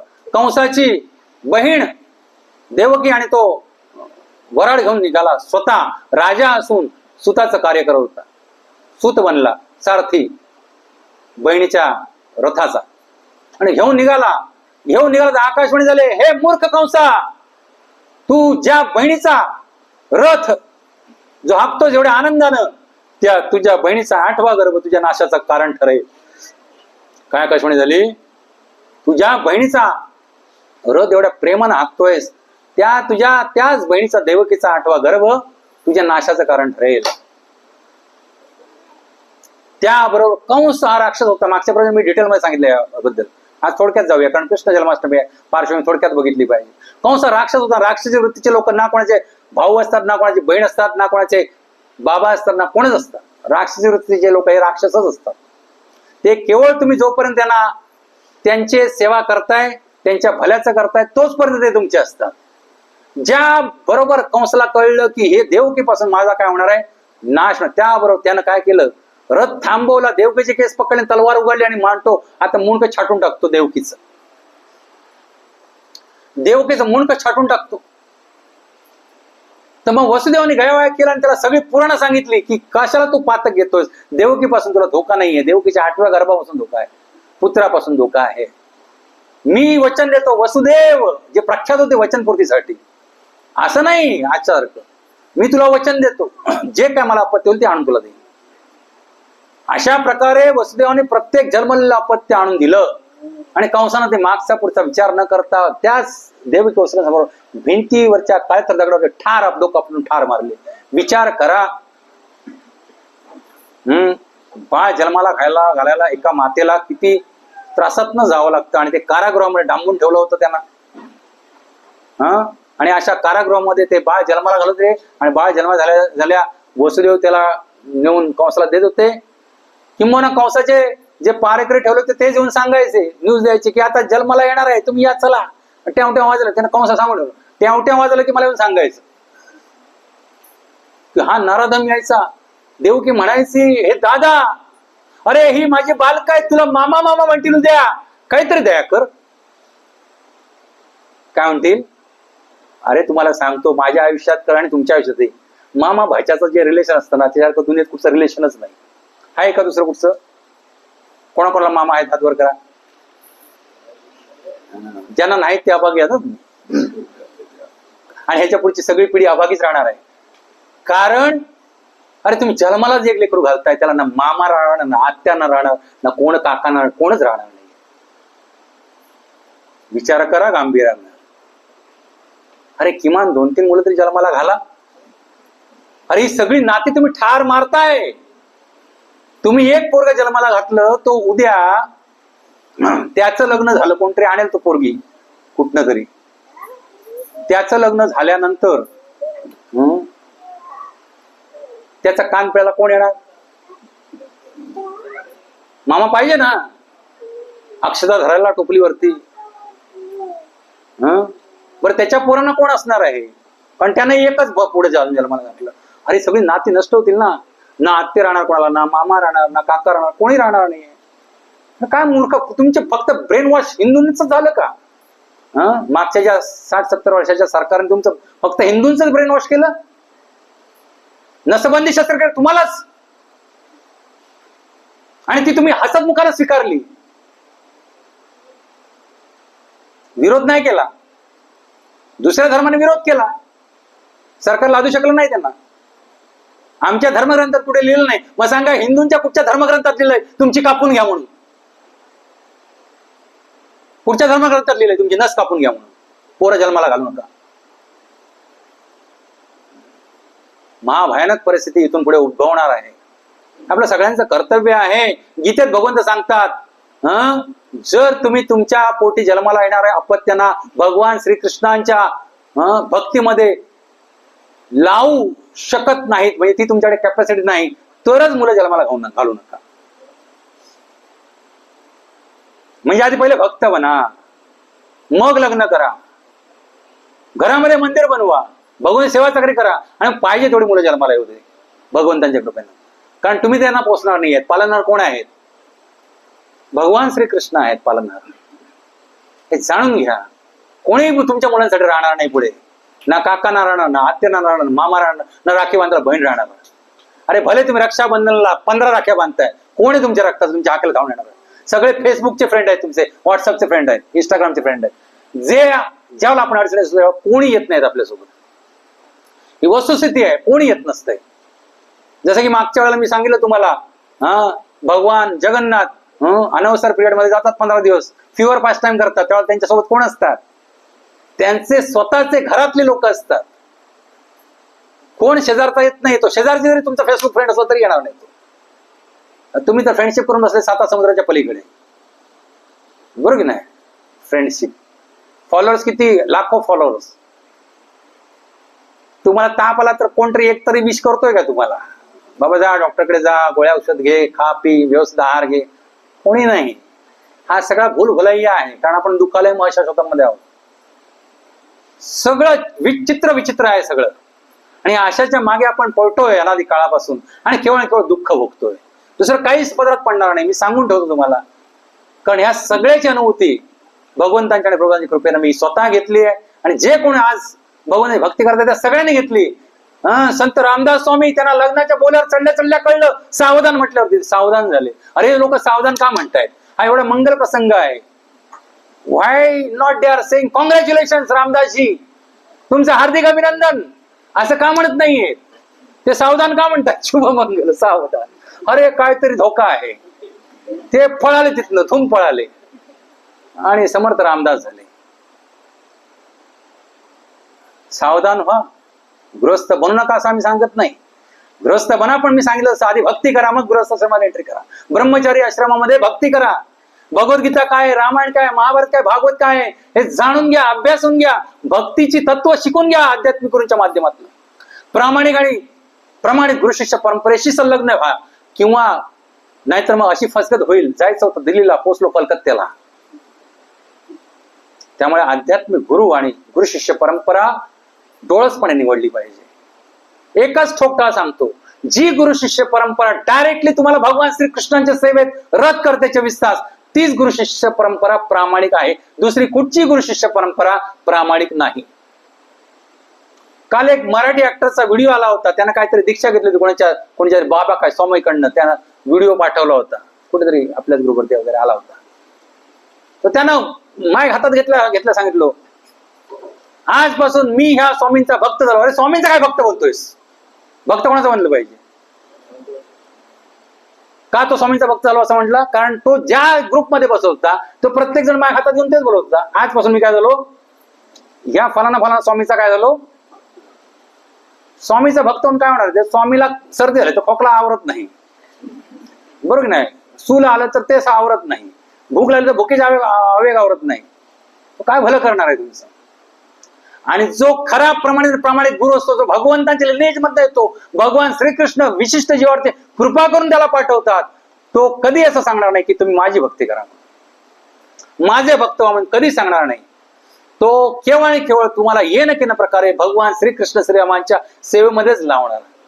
हे ठोकताळा आहे प्रामाणिक गुरु शिष्य परंपरेचा. आणि आज जगाच्या पाठीवरती 99% भोंदू गुरु फिरतायत, जे स्वतःलाच गुरुस्तोम माजवून जगत गुरु म्हणून मिरवतायत. तर ह्या गुरुंनी पण थोडस सावधान व्हावं, अन्यथा लोभी गुरु आणि लालची चेला दोनों नरक में ठेलम ढेला. हे असे जे गुरु आहेत, हे लोभी गुरु आहेत, स्वार्थी गुरु आहेत, ढोंगी गुरु आहेत, यांच्यासाठी नरकाशिवाय दुसरं ठिकाण नाहीये, यांना कधी मोक्ष मिळणार नाहीये. आणि मग त्यांच्यावरती आश्रय असलेल्या भक्तांचं काय बोलावं? त्यांचे जे भक्त आहेत त्यांचं काय बोलावं? ते पण नरकामध्ये गेल्याशिवाय राहणार नाही. लक्षात. तर भगवान श्रीकृष्ण झाले 6 बालक ठार मारली. हे 6 बालक जी ठार मारली, ज्याला भगवान श्रीकृष्ण एखाद्या भौतिक जीवात्म्याच्या हृदयात प्रकट होतात मनुष्यवनीतील, त्याला त्याचं हृदय ते पहिलं क्लीन केलं जातं, बरोबर ना? असंच अनर्थाने भरलेल्या हृदयात भगवान श्रीकृष्ण जन्म घेणार आहेत का? ते हृदय क्लीन केलं जातं. जेव्हा भगवान श्रीकृष्ण अवतरित होतात कुठेही, तेव्हा ते सगळं चराचर सृष्टी वॉश आउट केली जाते. बेस्ट क्वालिटी सर्फ एक्सेल घासून पुसून धुतलं जातं. म्हणून बघा तुम्ही भगवान श्रीरामाची जन्मकुंडली अभ्यासा, भगवान श्रीकृष्णाची जन्मकुंडली अभ्यासा, की त्यांनी जेव्हा जन्म घेतला तेव्हा ह्या युनिव्हर्स मध्ये सगळे ग्रहगोल तारे अशा पोझिशन मध्ये आले की तो महान असा काय होता? योग होता. आलं लक्षात? की भगवान श्रीकृष्ण त्या तिथीला जन्माला आले म्हणून ते महान झाले असं नाही. भगवान श्रीकृष्ण जन्माला येणार आहेत म्हणून हे सगळे ग्रह गोल तारे, त्यांचे जे सगळे सेवक आहेत ते सगळे बेस्ट पोझिशन मध्ये आले. लक्षात तुमच्या? ते best. How can we best serve Krishna? मागच्या प्रवचनात मी तुम्हाला सांगितलं, भक्ताचं डोक्यात एकच असलं पाहिजे, कसं मी भगवंतांच्या भक्तांची काय करू? सेवा करून. त्याच्या टॉप मोस्ट आहेत कोण? बलरामजी. ते तुम्ही आपल्या युट्यूब चॅनलवरती प्रवचन आहे मागच्या सोमवारचं, प्युअर डिवोशन मराठी आपलं युट्यूब चॅनल आहे, त्याच्यावरती तुम्ही जाऊन हे प्रवचन ऐका. श्री बलराम जयंती उत्सव निमित्त विशेष कथा. श्री बलरामजी हे भगवान श्रीकृष्णच आहेत, पण कोणत्या भावामध्ये आहेत? बस केवळ सेवाभाव, केवळ सेवाभाव.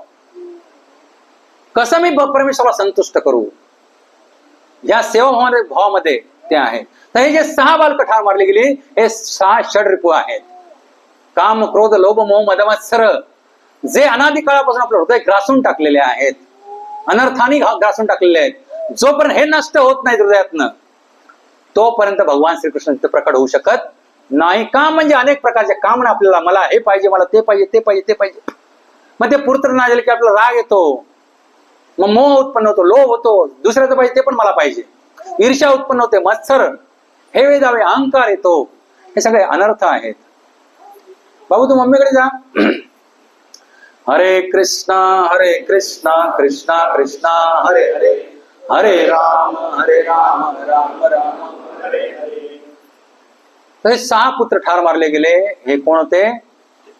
षडरिपू रूपी होते. त्याच्यानंतर भगवान श्रीकृष्णांचे सर्वात मोठे सेवक कोण आहेत? आताच मी सांगितलं कोण आहेत. मग भगवंतांनी त्यांना आज्ञा दिली की आता now you go and prepare for my arrival.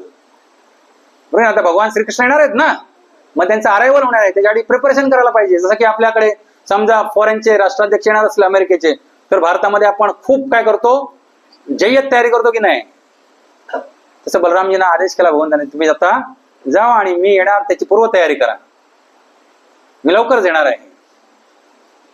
मग आता बलरामजी आले.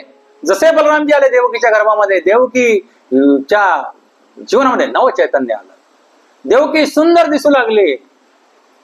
कारागृहामध्ये आहेत, 6 बालक ठार मिळले, दुःखी असायला पाहिजे ना. तिथे अतिशय आनंदी झाली. का? कारण जिथं आनंद घन भगवंत प्रकट झाले तिथं दुःखाला लवलेश मात्र जागाच नाहीये ना. हरी बोल. थांबतो नको प्रवचन. तर तिथं दुःखाला जागाच नसते. कारण भगवान स्वतः सांगतात की जिथं भगवान श्रीकृष्ण आहेत तिथं माया, अंधकार रूपी माया राहूच शकत नाही. समजा भगवान सूर्य समान आहेत तर सूर्योदय झाल्यानंतर अंधकार कुठे राहू शकतो का? नाही राहू शकत. जसं तिथं भगवंताचा जिथं उदय होतो तिथं मायारूपी, दुःखरूपी अंधकार राहूच शकत नाही. त्यामुळे भक्त भले कोणत्याही भौतिक अवस्थेत असला तरी तो सदैव आनंदी असतो. बघा मागे बसलेत, इकडून होल पाडून किडनी मधून 18 mm चा स्टोन काढलाय, किडनीला होल पाडून 8 दिवस झाले. पण आज त्या पठ्ठ्यानं, आमच्या भगवंतांच्या सेवकानं 300 बटाटा वडे, 400 पुऱ्या तोडून आलंय, बसलाय मागे. श्रीपती अनंत प्रभूजी त्यांचं नाव आहे, त्यांच्याकडे आपण 3 वेळा हरी बोलवूया. हरी बोल, हरी बोल, हरी बोल. लक्षात, तुम्ही असतात तर अशी सेवा केला असतात का दिवसभर?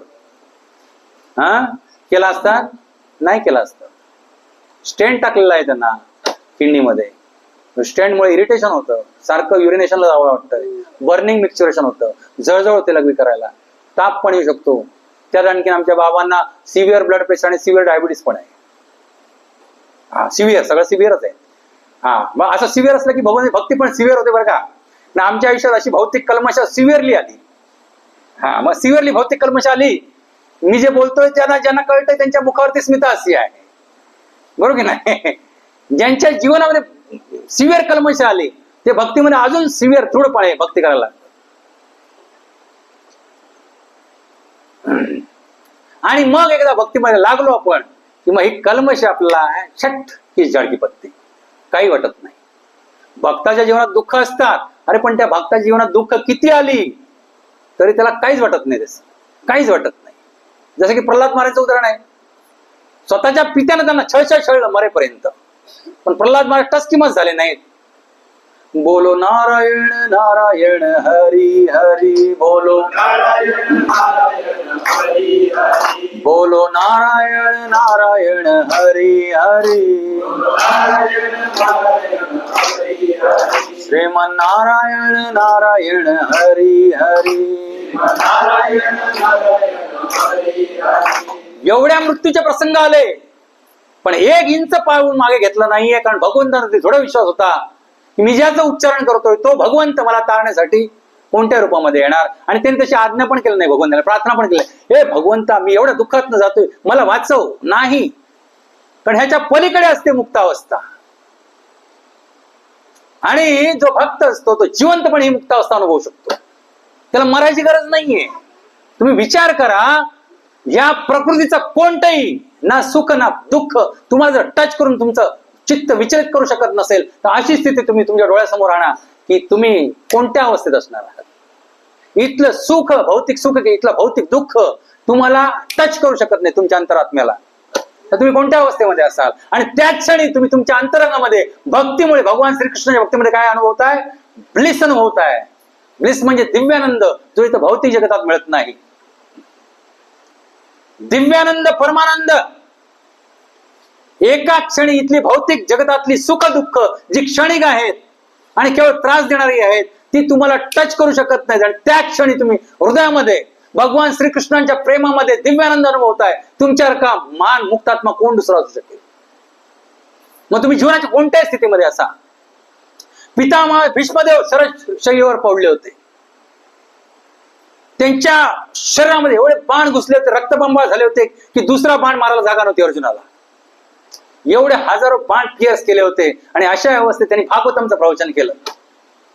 अशा अवस्थेत केवळ भगवंतांच्या चरणावरती ध्यान लावून बसले.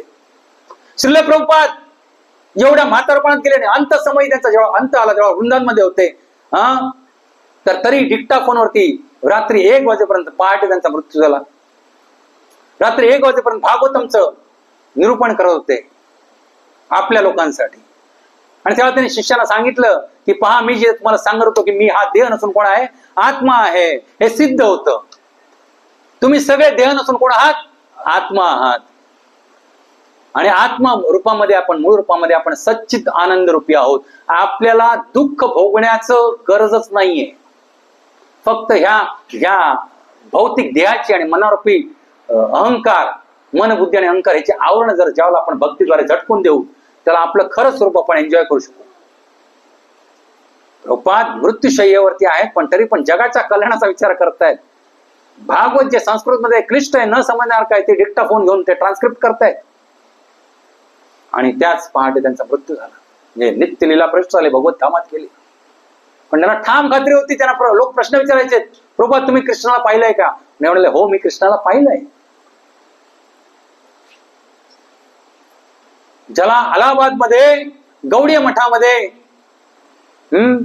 त्यांच्या गुरुजींनी भक्तिसिद्धांत सरस्वती श्रील ठाकूरांनी गौडी मठ स्थापन केला होता, तेव्हा प्रभुपाद गृहस्थ होते तिथे अलाहाबाद मध्ये आणि प्रमुख प्रचारक होते. त्याला एकदा प्रभुपाद तिथं, त्यांचा एक शिष्य होता, एकच शिष्य होता, तर प्रभुपाद रात्रभर कीर्तन करत होते मृदंग घेऊन एकटेच मंदिरामध्ये.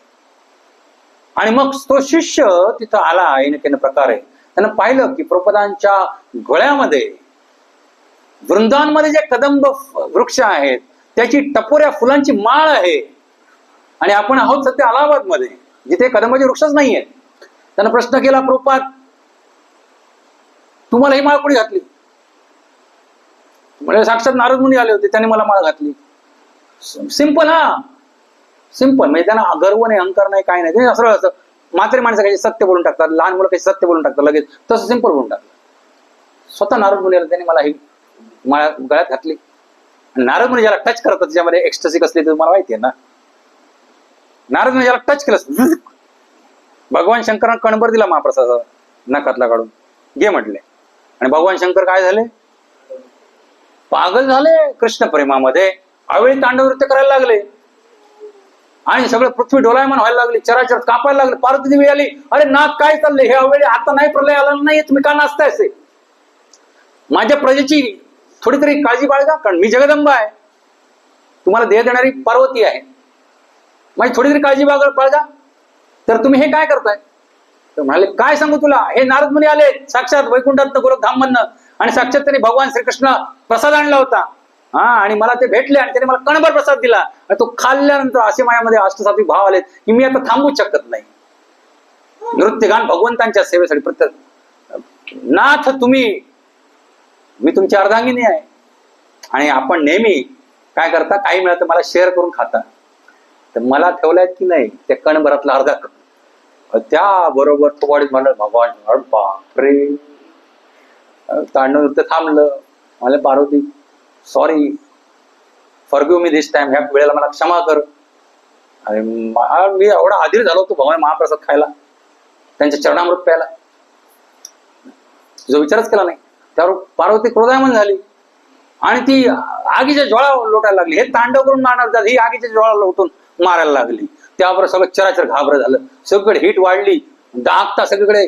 आणि सगळे देवी देवता गेले ब्रह्मदेवांकडे, म्हणाले हे काय शिवजी काय करायचं? ना म्हणाले ते माझे जण ऐकणार नाही, माझी बायको असली तरी. आज काय ती मूड मध्ये नाहीये, आपली बायको तर कधीच मूड मध्ये नसते. भगवान शंकराची बायको त्या दिवशीच एका दिवशी मूड मध्ये नव्हती, पण ती मूड मध्ये नसताना तिने किती महान कार्य केलं ते तुम्हाला सांगतो. मग तसं तुमच्या बायकाने पण केलं पाहिजे. म्हणजे रागावणे त्याला जरी करायचं, जो रागातनं महान कार्य करू शकतो, अन्यथा क्रोधातनं काही उत्पन्न होत नाही. क्रोधातनं केवळ विनाश होतो. राग धरायचा झाला पार्वती सारखा धरा जगत कल्याणासाठी. तर सगळे गेले पुन्हा श्रीसागरी. म्हणजे भगवान श्री विष्णूंची आराधना करायला लागले. भगवान श्री विष्णू आले गरुडावर बसून, म्हणजे चला ते पार्वती कैलासवर रागावली, एवढी काय खरं खरं नाही, सगळी आग उगते नुसती, आग उगते, चला चला चला. आले सगळे, भगवंत आले. म्हणजे पार्वती काय झालं तुझं? भगवंता, ह्या माझ्या नातानं मला तुमचा प्रसाद दिला नाही, मला प्रसाद दिला नाही, एकट्यानंच खाल्ला. तसं आज करू नका, भरपूर प्रसाद आहे, सगळ्यांनी घरी जाताना घेऊन जावा, आपल्या मित्र परिवार सगळ्यांना वाटा. चरणामृत आहे भगवंतांचं, एक थेंब पण खाली टाकू नका. एवढं त्याच्यामध्ये महात्म्य आहे भगवंतांच्या चरणामृतामध्ये. तर म्हणे ठीक आहे, मी तुला माझा प्रसाद देतो, काय काळजी करू नकोस. म्हणलं नाही नाही नाही, मी एकट्याला माझा प्रसाद मी नाही संतुष्ट होणार.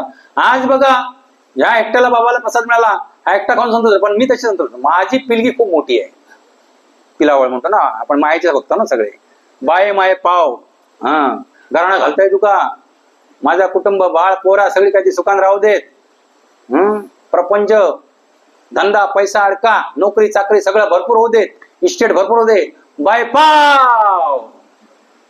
आणि ती बाय म्हणजे तिथे गेली भगवंतांकडे तुमची प्रार्थना घेऊन. माझी पिलगी भरपूर मोठी आहे पिलावळ, त्यांना सगळ्यांना तुमचा महाप्रसाद भेटला पाहिजे. ते म्हणाले ठीक आहे, त्यांना सगळ्यांना माझा महाप्रसाद भेटेल. आजपासून मी ज्याला जगन्नाथ रूपामध्ये तिकडे प्रकट होऊन कुठे ओरिसा धाम मध्ये, त्याला सगळ्यात पहिला जेवढं काय आणि तिथं मी अन्न ब्रह्म प्रकटणार, नुसतं खादाड. बरोबर की नाही? उठलो खाल्लं, उठलो खाल्लं, उठलो खाल्लं, हात धुतले पुसले खाल्लं. हा जगन्नाथ खूप कृपाळू आहे आणि आपल्या सगळ्यांना खायला आवडतं. मग तो माझा सगळा प्रसाद जो आहे दाखवलेला सगळ्यात पहिला तुला अर्पण केला, विमला देवी तुला अर्पण केलं जाईल. मग तो सगळ्या जगाला वितरित केला. कावळा कुत्रा लांडगा कोणाच्या तोंडात घेऊन कोणी खाऊ शकतो, ब्राह्मण सुद्धा चांडाळाच्या कुत्र्याच्या तोंडात घेऊन खाऊ शकतो. तेवढा महाप्रसाद तो कधीच अपवित्र होणार नाही.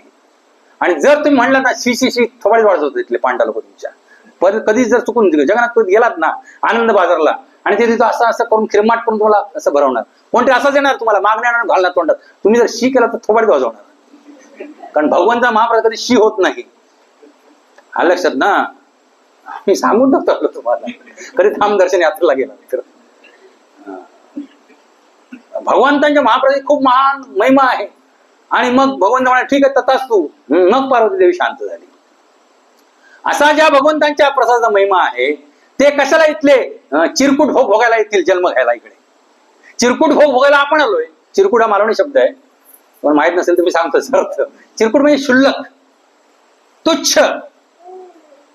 लक्षात, तुच्छ प्रकारचे भोग भोगायला भगवंत इकडे येत नाही. त्यांना विपुल प्रमाणात अगणित प्रमाणात भोग तिकडे मिळत आहेत आणि त्यांचे विशुद्ध हृदयाचे भक्त त्यांची सेवा करतायत. इथं जेवढे जीव आहेत त्याच्या किती लाखोपट जीव तिकडे आहेत जे भगवान विशुद्ध भक्त आहेत. आपण द्रोही आहोत, विद्रोही, म्हणून आपण इकडे आलोय या जेलमध्ये.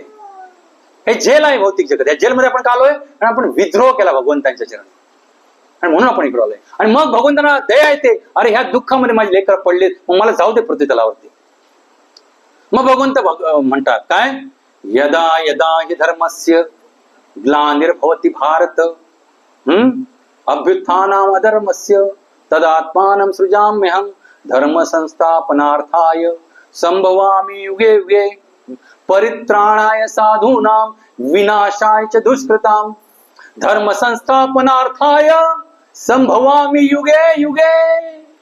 भगवंत ब्रीदवाक्य सांगितले की ज्या ज्याला ह्या पृथ्वी तलावरती ह्या भौतिक जगतामध्ये काय होईल, धर्माचा ऱ्हास होईल आणि सद्गुणांचा नाश होईल आणि साधूंना त्रास दिला जाईल आणि दुष्ट लोकांचं साम्राज्य येईल, अगणित छळ चालेल सद्गुणी लोकांचा, त्या त्याला मी इथं जन्म घेतो. लक्षात, त्या त्याला जन्म घेतो भगवंत सांगितले गीतेमध्ये. आणि मग भगवंत जन्माला कसे येतात, ते तुमच्या माझ्यासारखे योनी मार्गे जन्माला येत नाहीत गर्भातनं. तुम्ही जर शास्त्र अभ्यासले तर तुम्हाला कळेल. म्हणून त्यांना भगवंत म्हटलंय ना, भगवंतांना उगाच नाही म्हटलंय. तर भगवान श्रीकृष्ण कारागृहामध्ये बलरामजी ती पहिले आले आणि त्यांनी सगळं साफसूफ केलं आणि सगळं चराचर सृष्टी अशी बनवली की आता भगवान श्रीकृष्ण काय होतील, कधी पण प्रकट होतील. आणि मग भगवंतांना आधीरता आली की नाव बलरामजी, मला तुमचे 2 महिने पण नको आहेत एक्स्ट्रा टाइम घेतलेला, तुम्ही आत्ताच्या आता ट्रान्सफर व्हा कुठे, रोहिणी मातेच्या गर्भामध्ये. 7 महिन्याचे असताना भगवान बलरामाला ट्रान्सफर केलं गेलं कुठे, गोकुळामध्ये वसुदेवांची दुसरी पत्नी रोहिणी हिच्या गर्भामध्ये ट्रान्सफर केलं. योग मायेला प्रचारण केलं गेलं. भगवान सांगितलं जा तू तिकडे हे टास्क कर. आजकालच्या किती तज्ञ डॉक्टरांना पण हे शक्य नाहीये. एका मातेच्या गर्भात जन्माला आलेलं होत असलेलं बाळ जे 7 महिन्याचं वाढलंय ते दुसऱ्याच्या मातेच्या गर्भामध्ये जाऊन तिथं त्याला जन्माला वाढून जन्माला शक्य नाही, म्हणून ते भगवंत आहे. आणि मग बलरामजी तिकडे गेले आणि मग भगवान श्रीकृष्ण प्रकट झाले. सगळ्यात पहिले प्रकट झाले वसुदेवांच्या मनामध्ये. कुठे प्रकट झाले? भगवंत मनामध्ये प्रकट होतात. कारण मन जे आहे ना आपलं, हेच सगळ्या अनर्थांचं मूळ कारण आहे. आणि म्हणून ते मनाला जर कंट्रोल करून आपण जर षड्रिपू हृदयात घालून टाकले तर आपण भगवंतांना काय करू शकतो, निश्चित आपल्या हृदयामध्ये भगवंतांना आमंत्रित करू शकतो आणि भगवंत निश्चित आपल्या हृदयामध्ये येऊन बसतील. तर मग मनामध्ये प्रकट झाले. मग मनात वसुदेवांनी भगवंतांना दिलं कुठे, देवकीच्या मनामध्ये दिलं. देवकी आणि वसुदेव अतिशय प्रसन्न झाले. एक वेगळ्या प्रकारची आभा दिसायला लागली. सगळे देवी देवता चराचर ब्रह्मदेव शिवजी सगळेजण येऊन गर्भामध्ये भगवंतांची प्रार्थना स्तुती करू लागले. त्या कारागृहामध्ये सगळे देवी देवता थरथर कापायचे. ब्रह्माजी, इंद्रजी, शिवजी ते भगवंत आहेत. लक्षात ना, भगवंत उगाच पणाला म्हणत नाहीत. ब्रह्मदेव थरथर कापायला लागले. त्याला अपराध केला त्यावेळेला. इंद्रदेव थरथर कापायला लागले, भेटायला यायला पण तयार नाही. मोहिनी अवतारामध्ये लीला अशी केली, भगवान शंकरना पलटा भुई थोडी झाली. ज्यांच्या समोर हे सगळे चळचळ कापतात, ज्यांचा आदरयुक्त भीती ज्यांच्या हृदयामध्ये आहे, ते भगवान श्रीकृष्ण. त्यांच्यावरती ना कोणी झाला ना कोणी होणार, म्हणून भगवान श्रीकृष्णाची भक्ती केली पाहिजे. लक्षात. उगाच भगवंतांची भगवान श्रीकृष्ण भक्ती करा म्हणून आम्ही सांगत नाही, कारण त्यांच्या समान कोणी नाहीये, त्यांच्यासारखा परमोच्च कोणी नाहीये.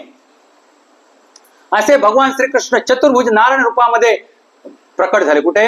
कारागृहामध्ये. चतुर्भुज नारायण रूपामध्ये. तुम्ही डोळ्यासमोर तिकडे पाहू नका, तुम्हाला दर्शन मिळणार आहे. तुम्ही कथेकडे ध्यान द्या, तुम्ही ध्यान कथेकडे. कारण जे कथेकडे जर ध्यान दिलं नाही ना, तुम्हाला भगवान श्रीकृष्ण कोण आहेत ते कळणार नाही.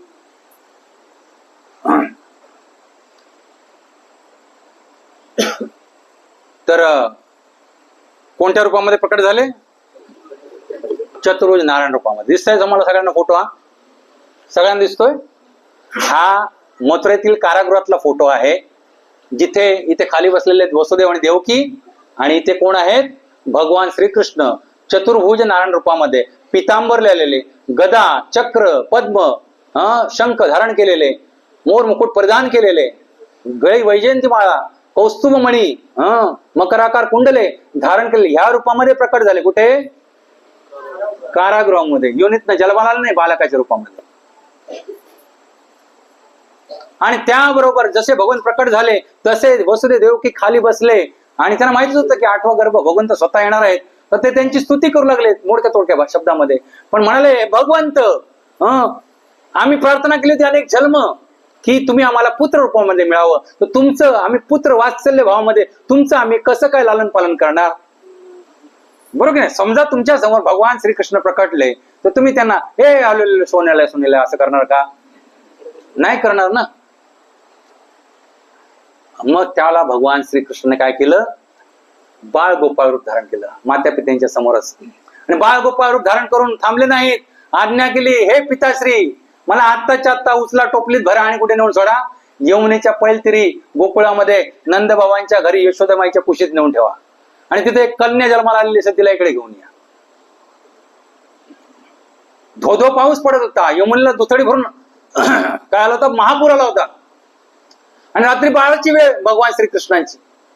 जन्माची वेळ कोणती? रात्री 12ची. रात्री 12ची वेळ.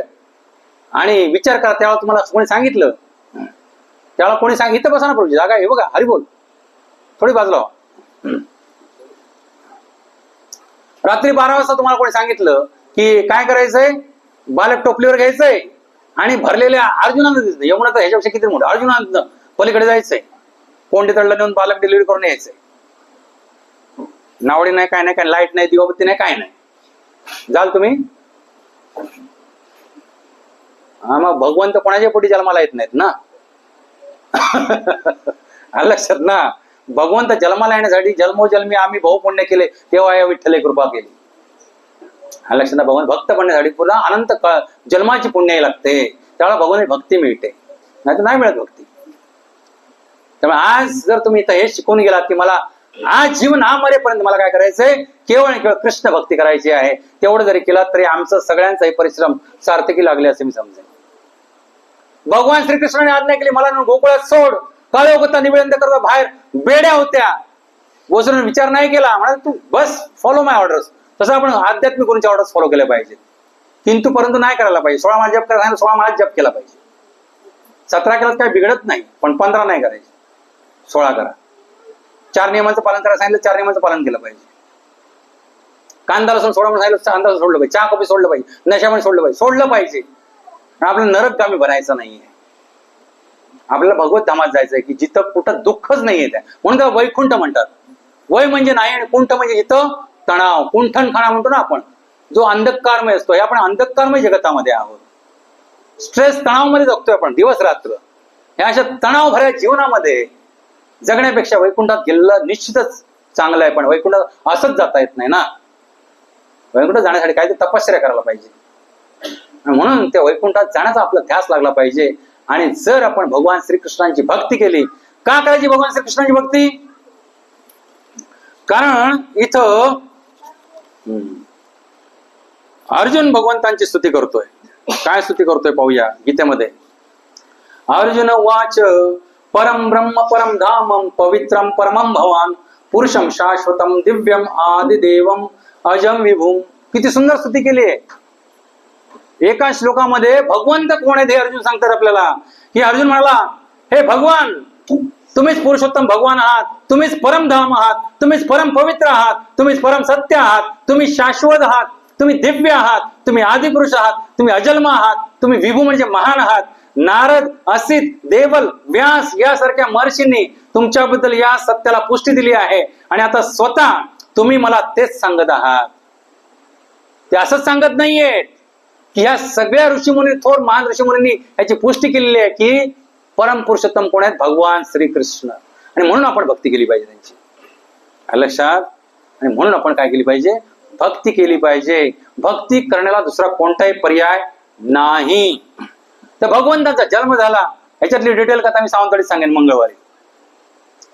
तर भगवान श्रीकृष्णाच्या आता दर्शनाला थोडा वेळ आहे अजून. तिकडे टायमिंग झालं की आम्हाला इशारा करा आणि भोग दाखवून घ्या आधी सगळे. नंतर आरतीच्या वेळेस भोग दाखवायची घंटा नको. हा, भोग सगळे लागून घ्या पटापट. ही टिपं आतमध्ये घ्यायची, पडद्याच्या आतमध्ये, आणि भोग दाखवून घ्यायचे. तर तो पण आपल्याला कथा आवडते ना तुम्हाला? मोठ्यानं हरिगुरु बोला. आपल्याकडे वेळ आहे, लक्षात ना. नाहीतर नॉर्मली आजकाल मी फक्त 1 तासाचंच प्रवचन देतो, बरोबर की नाही गुरुजी? 1 तासावरती जात नाही. आज आपलं प्रवचन 1.5 तास ऑलरेडी झालेलं आहे. पण आनंद येतोय तुम्हाला सगळ्यांना? आम्ही जेव्हा हरिद्वारमध्ये भागवत कथेला जायचो गुरु महाराज, तिथं सगळे लिहिलेलं असायचं. काय लिहिलेलं असायचं आनंद गोविंद गुरुजी? तुम कृष्ण कथा में हो इसलिए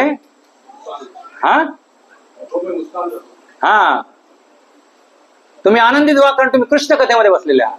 आणि ह्याच्यासारखा आनंद कुठेच नाहीये चराचरामध्ये. जिथं पण कृष्ण कथा चालते विशुद्ध भक्तांच्या संघामध्ये, त्याच्यासारखा आनंद कुठेच नाहीये. तर जे कृष्ण कथेमध्ये बसलेत, तन मन धन ऐकून लावून आपलं कानामध्ये प्राण आणून कथा ऐकतायत, त्यांच्यासाठी दुसरा परमानंदच नाहीये. कारण भागवतम असं आहे की भागवतम मध्ये केवळ आणि केवळ श्रवण सांगितलं, दुसरा कोणताही विधी करायची गरज नाही. ना यज्ञ करायची गरज आहे, ना कर्मकांड करायची गरज आहे, ना जप करायची गरज आहे, ना कीर्तन करायची, ना काही करायची गरज आहे. फक्त भागवतम काय करे? पिबत रसमालयम. हे भागवत म्हणजे रसमालयम आहे. एकच श्लोक घेतलाय, त्याच्या श्लोकावरती मी गेलोच नाहीये. सगळी प्रस्थानच चाललेली आहे. लक्षात ना. आणि आता जो श्लोक वाचून दाखवला तुम्हाला अर्जुनानं बोललेला, त्या श्लोकाची फोड करायला तर 10 रात्री कमी पडतील. एवढे भगवंतांच्या स्तुतीप्रत्येक त्याच्यामध्ये शब्द आलेत. परम भवान, परम परमेश्वर, बरोबर की नाही? परम पवित्र, परमोच्च, सगळ्या उपाधी भगवान श्रीकृष्णांसाठी. ईश्वर हा परमहा कृष्ण हा सच्चिदानंद विग्रह अनादिर आदि गोविंद सर्व कारण कारणम. भगवान ब्रह्मदेव स्वतः स्तुती करतात भगवान श्रीकृष्णांची की या जगतामध्ये, या सृष्टीमध्ये अनेक ईश्वर आहेत, पण परमेश्वर कोण आहेत? भगवान श्रीकृष्ण. त्यांचं रूप आहे सच्चिद आनंद विग्रह. त्यांच्यामध्ये दुःखाचा लवलेश मात्र नाहीये. दुःखाचा लवलेश मात्र नाहीये. आणि त्यांच्या सानिध्यात जो येईल तो सुद्धा आनंदी आनंद बनून जाईल. त्याच्या जीवनामध्ये पण दुःख राहणार नाहीये. त्यामुळे भगवंतांच्या नाम रूप गुण लीलामध्ये जो दंग झाला, त्याच्यासाठी या जीवनामध्ये अशक्य असं काहीच नाही. एक म्हण आहे बघा, कौरवांपैकी एकही टिकला नाही आणि पांडवांच्या केसाला पण धक्का लागला नाही. का? कारण पांडवांच्या बाजूने कोण होते? भगवान श्रीकृष्ण. आणि या गीतेच्या सुद्धा शेवटच्या श्लोकामध्ये संजय सांगतायत धृतराष्ट्राला की धृतराष्ट्र, तुझ्या डोक्यातलं सगळं कपट काढून टाक तू. कारण काय आहे की जिथं भगवान श्रीकृष्ण आहेत, काय सांगतायत, तो धृतराष्ट्र आंधळा होता आणि हृदयानं पण आंधळा झाला होता. आपल्या पुत्रांना सगळं राज्य मिळावं असं त्याला इच्छा झाली होती आणि कपटानं द्यूत खोळून हरवलं होतं. सगळं नाना प्रकारचे त्रास दिले होते पांडवांना. लाक्षागृहामध्ये ठार मारण्याचा प्रयत्न केला होता, विषप्राशन करून ठार मारण्याचा प्रयत्न केला होता, बरोबर की नाही? वनवासाला पाठवलं होतं, अज्ञातवासाला पाठवलं होतं आणि आता द्यूतामध्ये हरवलं होतं. त्यांनी बिचारणी त्या एक टाकाऊ जमीन दिली होती, खांडव वन.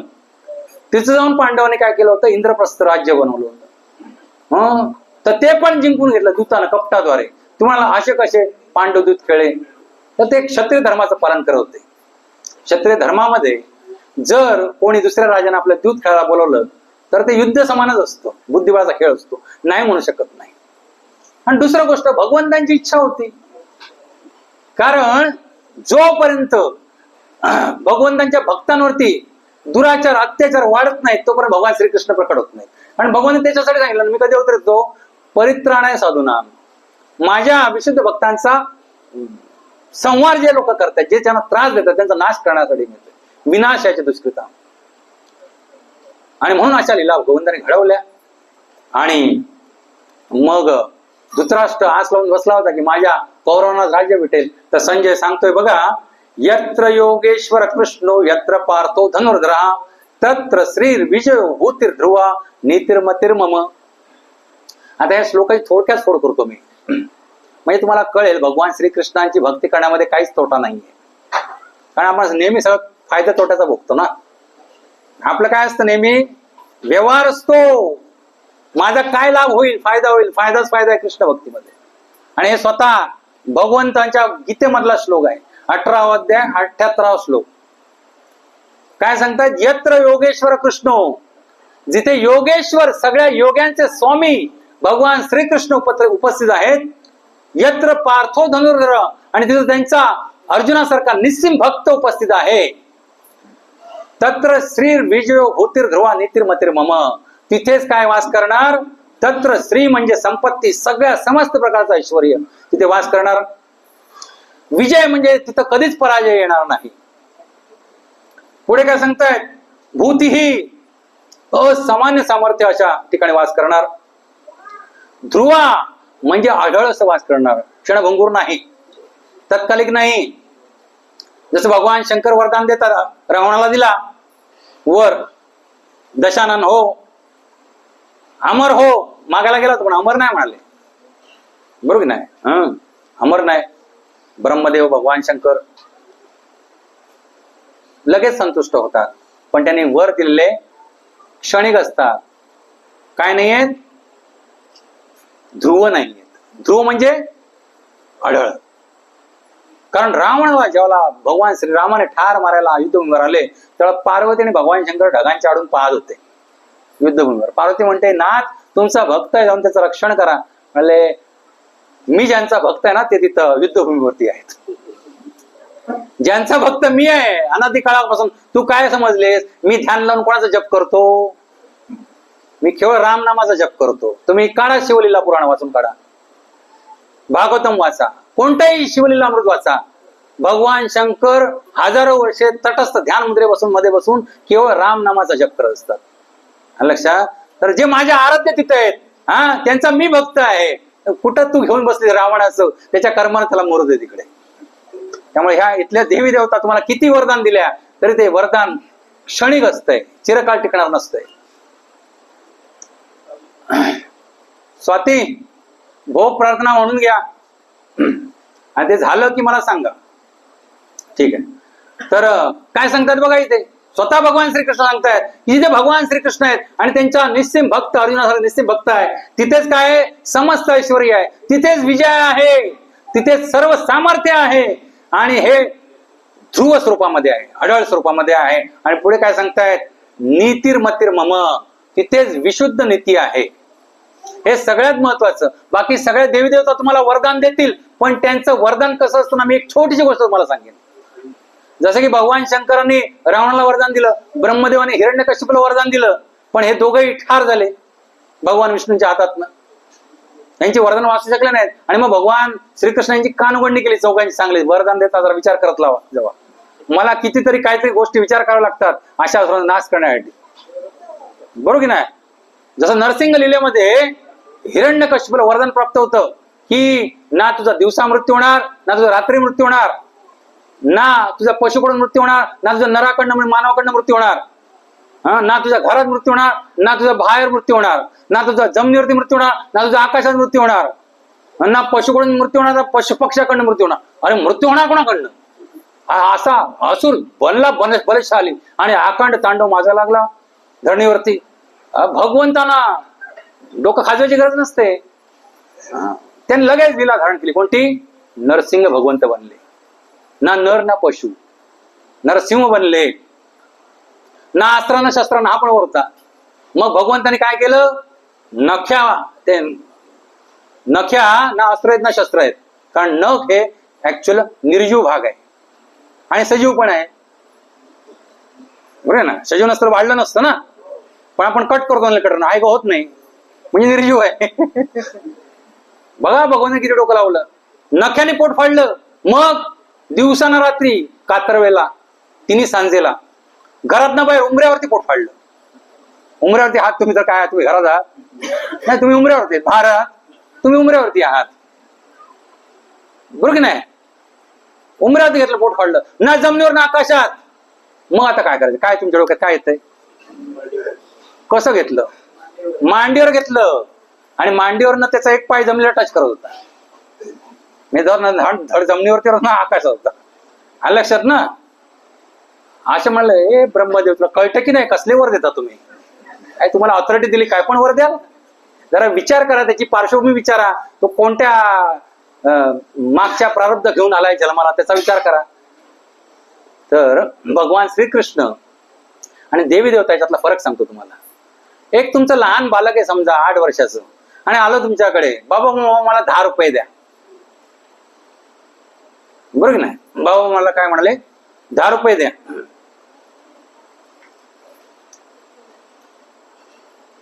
तर बाबा म्हणाले, कशाला पाहिजे तुला 10 रुपये? मला सिगरेट घ्यायच्या 2 जाऊन.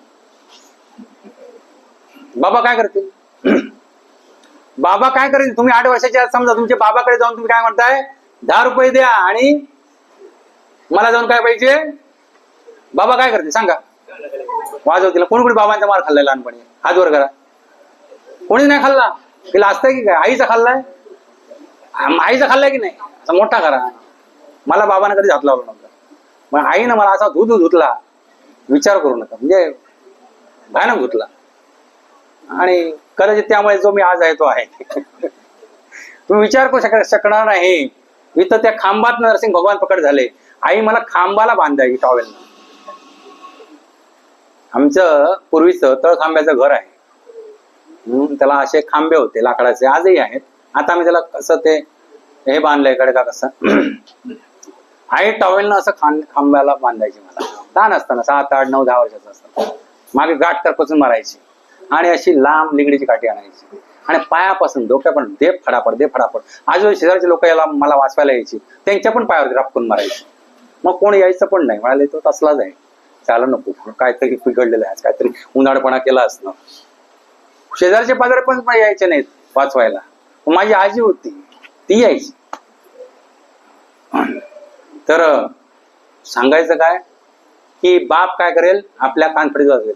पण तेच तुम्हाला 10 रुपये भेटले आणि तुम्ही एखाद्या टपरीवरती गेलात, 8 वर्षाचे जात, आणि टपरीवाला जाऊन सांगितलं 10 रुपये हे बाबा घे आणि मला 2 सिगरेट दे, तर तो काय करेल? काय मागचा पुढचा विचार करेल का?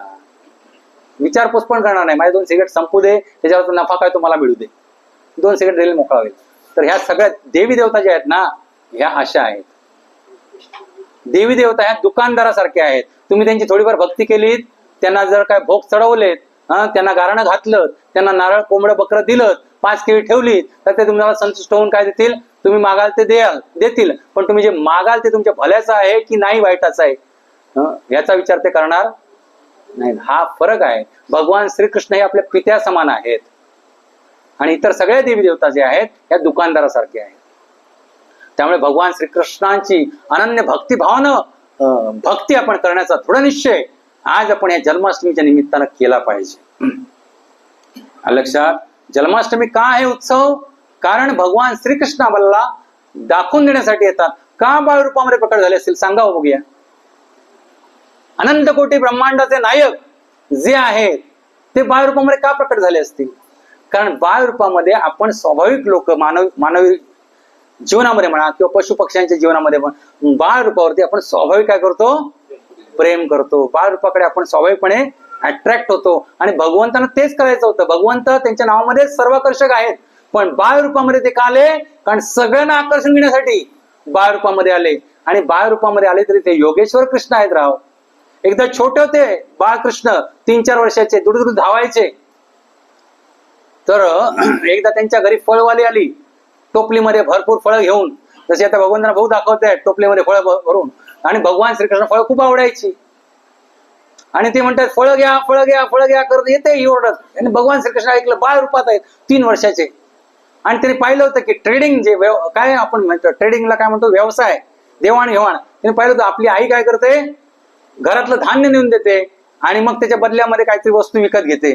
मग भगवान श्रीकृष्ण काय केलं, गेले धावत धावत धान्याच्या कोठारामध्ये, तिथं आपल्या मुठीत भरतील एवढे दाणे घेतले, जे काय ज्वारी बाजरी गहू असेल तांदूळ असेल ते घेतले आणि आले दुडदुड धावत बाहेर आले आणि दुडदुड धावत कुठे गेले, ते फळवलीकडे गेले. ती बिचारी झाडाखाली बसली होती आणि त्यांचं ते नयन रम्य रूप पाहून ती फळवाली एवढी भारावून गेली. कृष्णाने आपल्या मुठ्ठी उघडल्या तर दोन्ही मुठीत मिळून 2-4 दाणे होते आणि सगळे दाणे असे येताना धावताना इकडून इकडून पडले. लहान मुलाची मुठ्ठी केवढीशी असणार, 2-4 दाणे शिल्लक होते. आणि तिनं ते दाण्यांकडे बघितलं पण नाही. तिनं बघितलं दाणे घेऊन आले बाळक आणि ती एवढी भारावून गेली, कृष्णाच्या प्रेमातच पडली. आणि तिनं त्यांच्या अशा हातामध्ये जेवढे काय फळ मावतील एवढी फळं अशी धरली. आणि मग कृष्ण एकदम असं परमविजय झाल्यासारख्या भावामध्ये आले दुडदुड धावत घरामध्ये. आणि तेवढ्यात तिकडं तिनं आपली टोपली उचलायला गेली. टोपलीत तिनं पाहिलं तर तिची टोपली सगळ्यात बेस्ट क्वालिटीचे ज्वेल्स, रत्न, माणक, हिरे, जवायर, जड जवायर, सोनं नाण्यानं भरून गेली होती. विचार करा. आणि ही सत्य कथा आहे, भागवतम मधली कथा आहे, पुराणामधली कथा आहे. तिनं काय अर्पण केलं, फक्त प्रेम अर्पण केलं. भगवंत तुमचं प्रेम मागतात राव, तुमचं काय बाकीचं मागत नाहीये. त्याच्यातला एक मणी जरी उचलला तरी लाखो करोडोची फळं आली असती. आणि भगवंतानं तिनं प्रेमानं फळं दिली उचलून, कसलाही मागचा पुढचा विचार केला नाही. तिने विचार केला नाही की मी जी फळं देते ही 25 रुपयाची आहेत, पण ह्याच्या हातात तर 2-3च दाणे आहेत, मी फळं का देऊ. नाही, ती भारावून गेली. भगवंत प्रेमानं त्यांच्या त्या रूपानं भारावून गेली, दिव्यत्वानं भारावून त्यांच्या प्रेमातच पडली वात्सल्य भावामध्ये. तिनं जेवढी जमतील तेवढी फळं भरून दिली. आणि इन रिटर्न भगवंताने काय दिलं तिला, तिची टोपली अशी भरून दिली. लक्षात, ती टोपली घेऊन येताना यमुनेत मोतलं जाताना कुठेतरी टोपलीत काही तिच्यातली हिरे रत्न माणक त्या यमुनेच्या डोहामध्ये पडलेली आहेत. जर तुम्ही गेलात वृंदावनमध्ये तुम्हाला ते भेटतील. लक्षात, तुम्ही वृंदावन गेलात शोध घेतलात ना, त्याच्यातली काही रत्न माणक तुम्हाला निश्चित भेटतील. म्हणून वृंदावनला जावा. ह्याच्यातला मती जरा मी खोलून सांगत नाही, याला 15 मिनिटं लागतील. वृंदावनला जावा. आणि जिथे भगवान श्रीकृष्ण प्रकट होतात तिथे वृंदावनच असतं. त्यामुळे तुमच्या या राजापूर गावी इथं भगवंत विराजमान झालेत. हे आमचं घर नाहीये, आम्ही त्यांचे सेवक आहोत. त्यांच्या घरामध्ये आम्ही वास करतो, त्यांची सेवा करतो. ते काय देतात ते आम्ही अन्न ग्रहण करतो आणि निश्चिंत आहोत. काही टेन्शन नाही, कसलंही दुनियेतलं कसलंही टेन्शन नाही. माझं काय होईल काय होईल, कशाची चिंता करायची. कारण मुक्तावस्था तीच आहे. जर तुम्ही भौतिकतेतल्या सुख दुःखाने विचलित झालेत तर तुम्ही योगी नाही आहात. लक्षात ना, योगी तोच आहे. या जीवनात कोणतेही भौतिक सुख दुःख येऊ द्या, टसमस होणार नाही. तो योगी, परम योगी, जो सदैव भगवंतांच्या भक्तीमध्ये दृढ आहे, तोच योगी. इथं भगवान श्रीकृष्ण सांगतायत गीतेमध्ये, योगिनामपि सर्वेषां मद्गतेनांतरात्मना श्रद्धावान भजते यो माम समे युक्त तमोमतः. हे अर्जुना, आणि सर्व योग्यामध्ये जो दृढ श्रद्धेने सदैव माझ्यामध्ये वास करतो, अंतःकरणात माझे चिंतन करतो आणि माझी दिव्य प्रेममयी सेवा करतो, तो माझ्याशी पूर्णपणे योगयुक्त असतो, तोच सर्वश्रेष्ठ योगी होय, असे माझे मत आहे. डॉक्टर योगेश परांजपे. असं कोण सांगतात, भगवान श्रीकृष्ण योगेश कोण आहे, खरा योगी कोण आहे, जो सदैव माझ्या हृदयामध्ये चिंतन करतो, मनमना भाव मत बघतो मध्याजी माम नमस्करू. जो सदैव माझं भजन कीर्तन करतोय, माझंच बद्दल चिंतन करतोय, माझंच नामस्मरण करतोय, माझंच पूजन करतोय, मला दंडवत घालतोय, माझ्या भक्तांची सेवा चाकरी करतोय आणि जीवनाचं सर्वस्व ज्यानं मला जाणलंय आणि माझ्यासाठीच केवळ जगतोय, त्याच्यासारखा परम योगी कोणीच नाही. आणि त्यासारखा प्रिय पण मला कोण नाही, कोणीच नाही. असे भगवान श्रीकृष्ण आपल्याला आनंद देण्यासाठी या भाव रूपामध्ये प्रकटले. त्यांना काही गरज नव्हती या भगवत धामात नाही, भौतिक जगतात यायला. तिथून नुसतं ते आपल्या इच्छेनंच सगळ्यांचा नायनाट करू शकले असते की नाही करू शकले असते. काय संजय उवाच. हा, गीता सांगितली धृतराष्ट्राला, एवढी कृपा होती संजय, हे नाव असलं पाहिजे ना, नाही तर काय सॅम. आई बापाने जर समीर नाव ठेवलं तर हा कॉलेजमध्ये गेल्यानंतर काय नाव लावतो? सॅम. रामचं रॅम, रॅम्बो, फॅम्बो, बांबो, मांबो. काय सगळ्यात भ्रष्ट धर्म जर कुठचा झाला असेल तर आज हिंदू धर्म झालाय. त्यामुळे आपलं सगळ्यांचं कर्तव्य आहे की अशा प्रकारचे सत्संग गावोगावी भरून लोकांचं जनजागृती करणं, लोकांना भक्तीमध्ये आणणं, हेच परमदान आहे. आणि हेच परमदान आजपासून आपण इथून बाहेर गेल्यानंतर हे आयुष्यभर करू असं दृढ निश्चय प्रत्येकाने केला पाहिजे. आणि त्याच्यासाठी गीतेमध्ये भगवान श्रीकृष्ण सांगतात तसं आधी आपलं जीवन आपण जगलं पाहिजे. आज या थोड्याफार वेळामध्ये तुम्हाला मी थोडक्यात पार्श्वभूमी सांगितले. तुम्हाला डिटेल्स मध्ये जर हे भक्तीचं रसायन अभ्यासायचं असेल तर आपलं युट्यूब चॅनल आहे प्युअर डिव्होशन मराठीवरती. आत्मसाक्षात्काराचे विज्ञान म्हणून प्लेलिस्ट मध्ये फोल्डर आहे. काय नाव आहे? आत्मसाक्षात्काराचे विज्ञान. तर त्याच्यामध्ये प्लेलिस्ट मध्ये गेलात की हे फोल्डर ओपन करा. त्याच्यामध्ये केवळ 4 प्रवचन आहेत, पण मोठी प्रवचन आहेत 2.5-3 तासांची. ती 4 प्रवचन 10-12 तास लागतील काढून ऐका. तुमच्या जीवनामध्ये आमूलाग्र बदल घडतील. जसं हीच फिलॉसॉफी अभ्यासल्यामुळे माझ्या जीवनात घडली. जन्मापासूनच भगवंताचा भक्त होतो, पण तत्वता भक्ती कशी करायची माहित नव्हती. पण तत्वता भक्ती जोपर्यंत आपल्याला कळत नाही तोपर्यंत आपण काय करू शकत नाही? भगवंतांना जाणू शकत नाही, भगवतधामात जाऊ शकत नाही. आपण भक्त जाऊ सगळे, पण आपली भक्तीला थोडस पैलू पाडण्याची गरज आहे. आणि पैलू पाडायचे असतील तर आपल्याला गीतेचा अभ्यास करण्याशिवाय पर्याय नाही. त्यामुळे आज या जन्माष्टमीच्या शुभ अवसरी आपण सगळ्यांनी दृढ निश्चय व्रत घेऊया की आजपासून आम्ही आमचं जीवन भगवान श्रीकृष्णाला समर्पित करणार. समर्पित करणार म्हणजे काय? त्यांनी सांगितलं तसं जीवन जगणार. साधू संग करणार, गीता वाचणार, नामस्मरण करणार, भगवंतांची सेवा चाकरी करणार, धाम दर्शन करणार, ह्या परिणामाचं जीवन जगणार. आणि जसं प्रभुपाद त्या रिपोर्टरला सांगितले की माझं जीवन तर मी आनंदात जगलो, रोज आनंदोत्सव साजरा करतो. तुम्हाला काय वाटतं? आपण एक इथं जन्माष्टमी आज का घेतली? तिथीशिवाय प्रश्न असेल ना, कोणाकोणाच्या डोक्यात आहे प्रश्न हा की आज जन्माष्टमी तिथी नसताना प्रभूजींनी आज इथं जन्माष्टमी का घेतली? तर मोठा हात वर करा, 1-2 मिनिटात शंका समाधान करतो. कोणाच्या डोक्यात आला असेल ना आज जन्माष्टमी का घेतली ती, जरा हात वर करा ना, मला कळू दे, प्रामाणिकपणे हात वर करा. माताजींकडून येऊ दे हात वर. Very good. आता मला सांगा, ब्रह्मांड किती आहे? तो आपलं जे ब्रह्मांड आहे त्याच्यावर ब्रह्मांड किती आहेत? अनंत कोटी. वर्षाचे दिवस किती आहेत? 365 दिवस. आणि प्रत्येक ब्रह्मांडामध्ये मी एकदा तरी या ब्रह्मदेवाच्या एका दिवसामध्ये येणार, हे वचन कोणी दिलंय? भगवान श्रीकृष्णाने कोणाला दिलंय? ब्रह्मदेवांना. आता मला सांगा, जर हे वचन पूर्ती करायची झाली तर कुठंतरी भगवान श्रीकृष्ण प्रत्येक क्षणाला कुठं ना कुठे जन्म घेत आहेत आणि कुठं ना कुठं त्यांची लीला समाप्त करून पुन्हा आपल्या धामाला जात आहेत.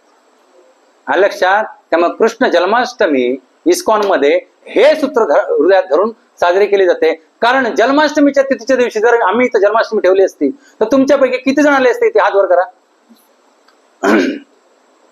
एक हात वरती आला. मग ही एवढी सगळी मेहनत, प्रपंच, आटापिटा केला, त्याचा काय फायदा झाला असता? कळलं तुम्हाला इस्कॉन तिथीच्या दिवसाच्या सोडून का घेतं? एक तर भगवान श्रीकृष्ण तर अगोचर आहेत, अनंत आहेत, त्यांचा जन्मोत्सव रोज साजरा केला गेला पाहिजे. पण आपल्याकडे ना वेळ आहे, ना धन आहे, ना पैसा, ना प्रकृती आहे.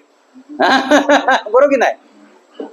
वर्षात एकदा तरी करूया आणि सगळ्यांनी एकत्र येऊ असा करूया. म्हणून मी सॅटर्डे नाईटला ठेवतो, कारण रविवारी सुट्टी असते. Saturday night is for enjoyment. त्यातले तर आज 4th सॅटर्डे आलेला आहे, 2 दिवस सुट्टी. तरी पण आमचे राकेश प्रभूजी आलेले नाही आहेत. आलेत तर खूप भाग्यवंत लोक असतात, तेच त्यांनाच हे काय मिळतं?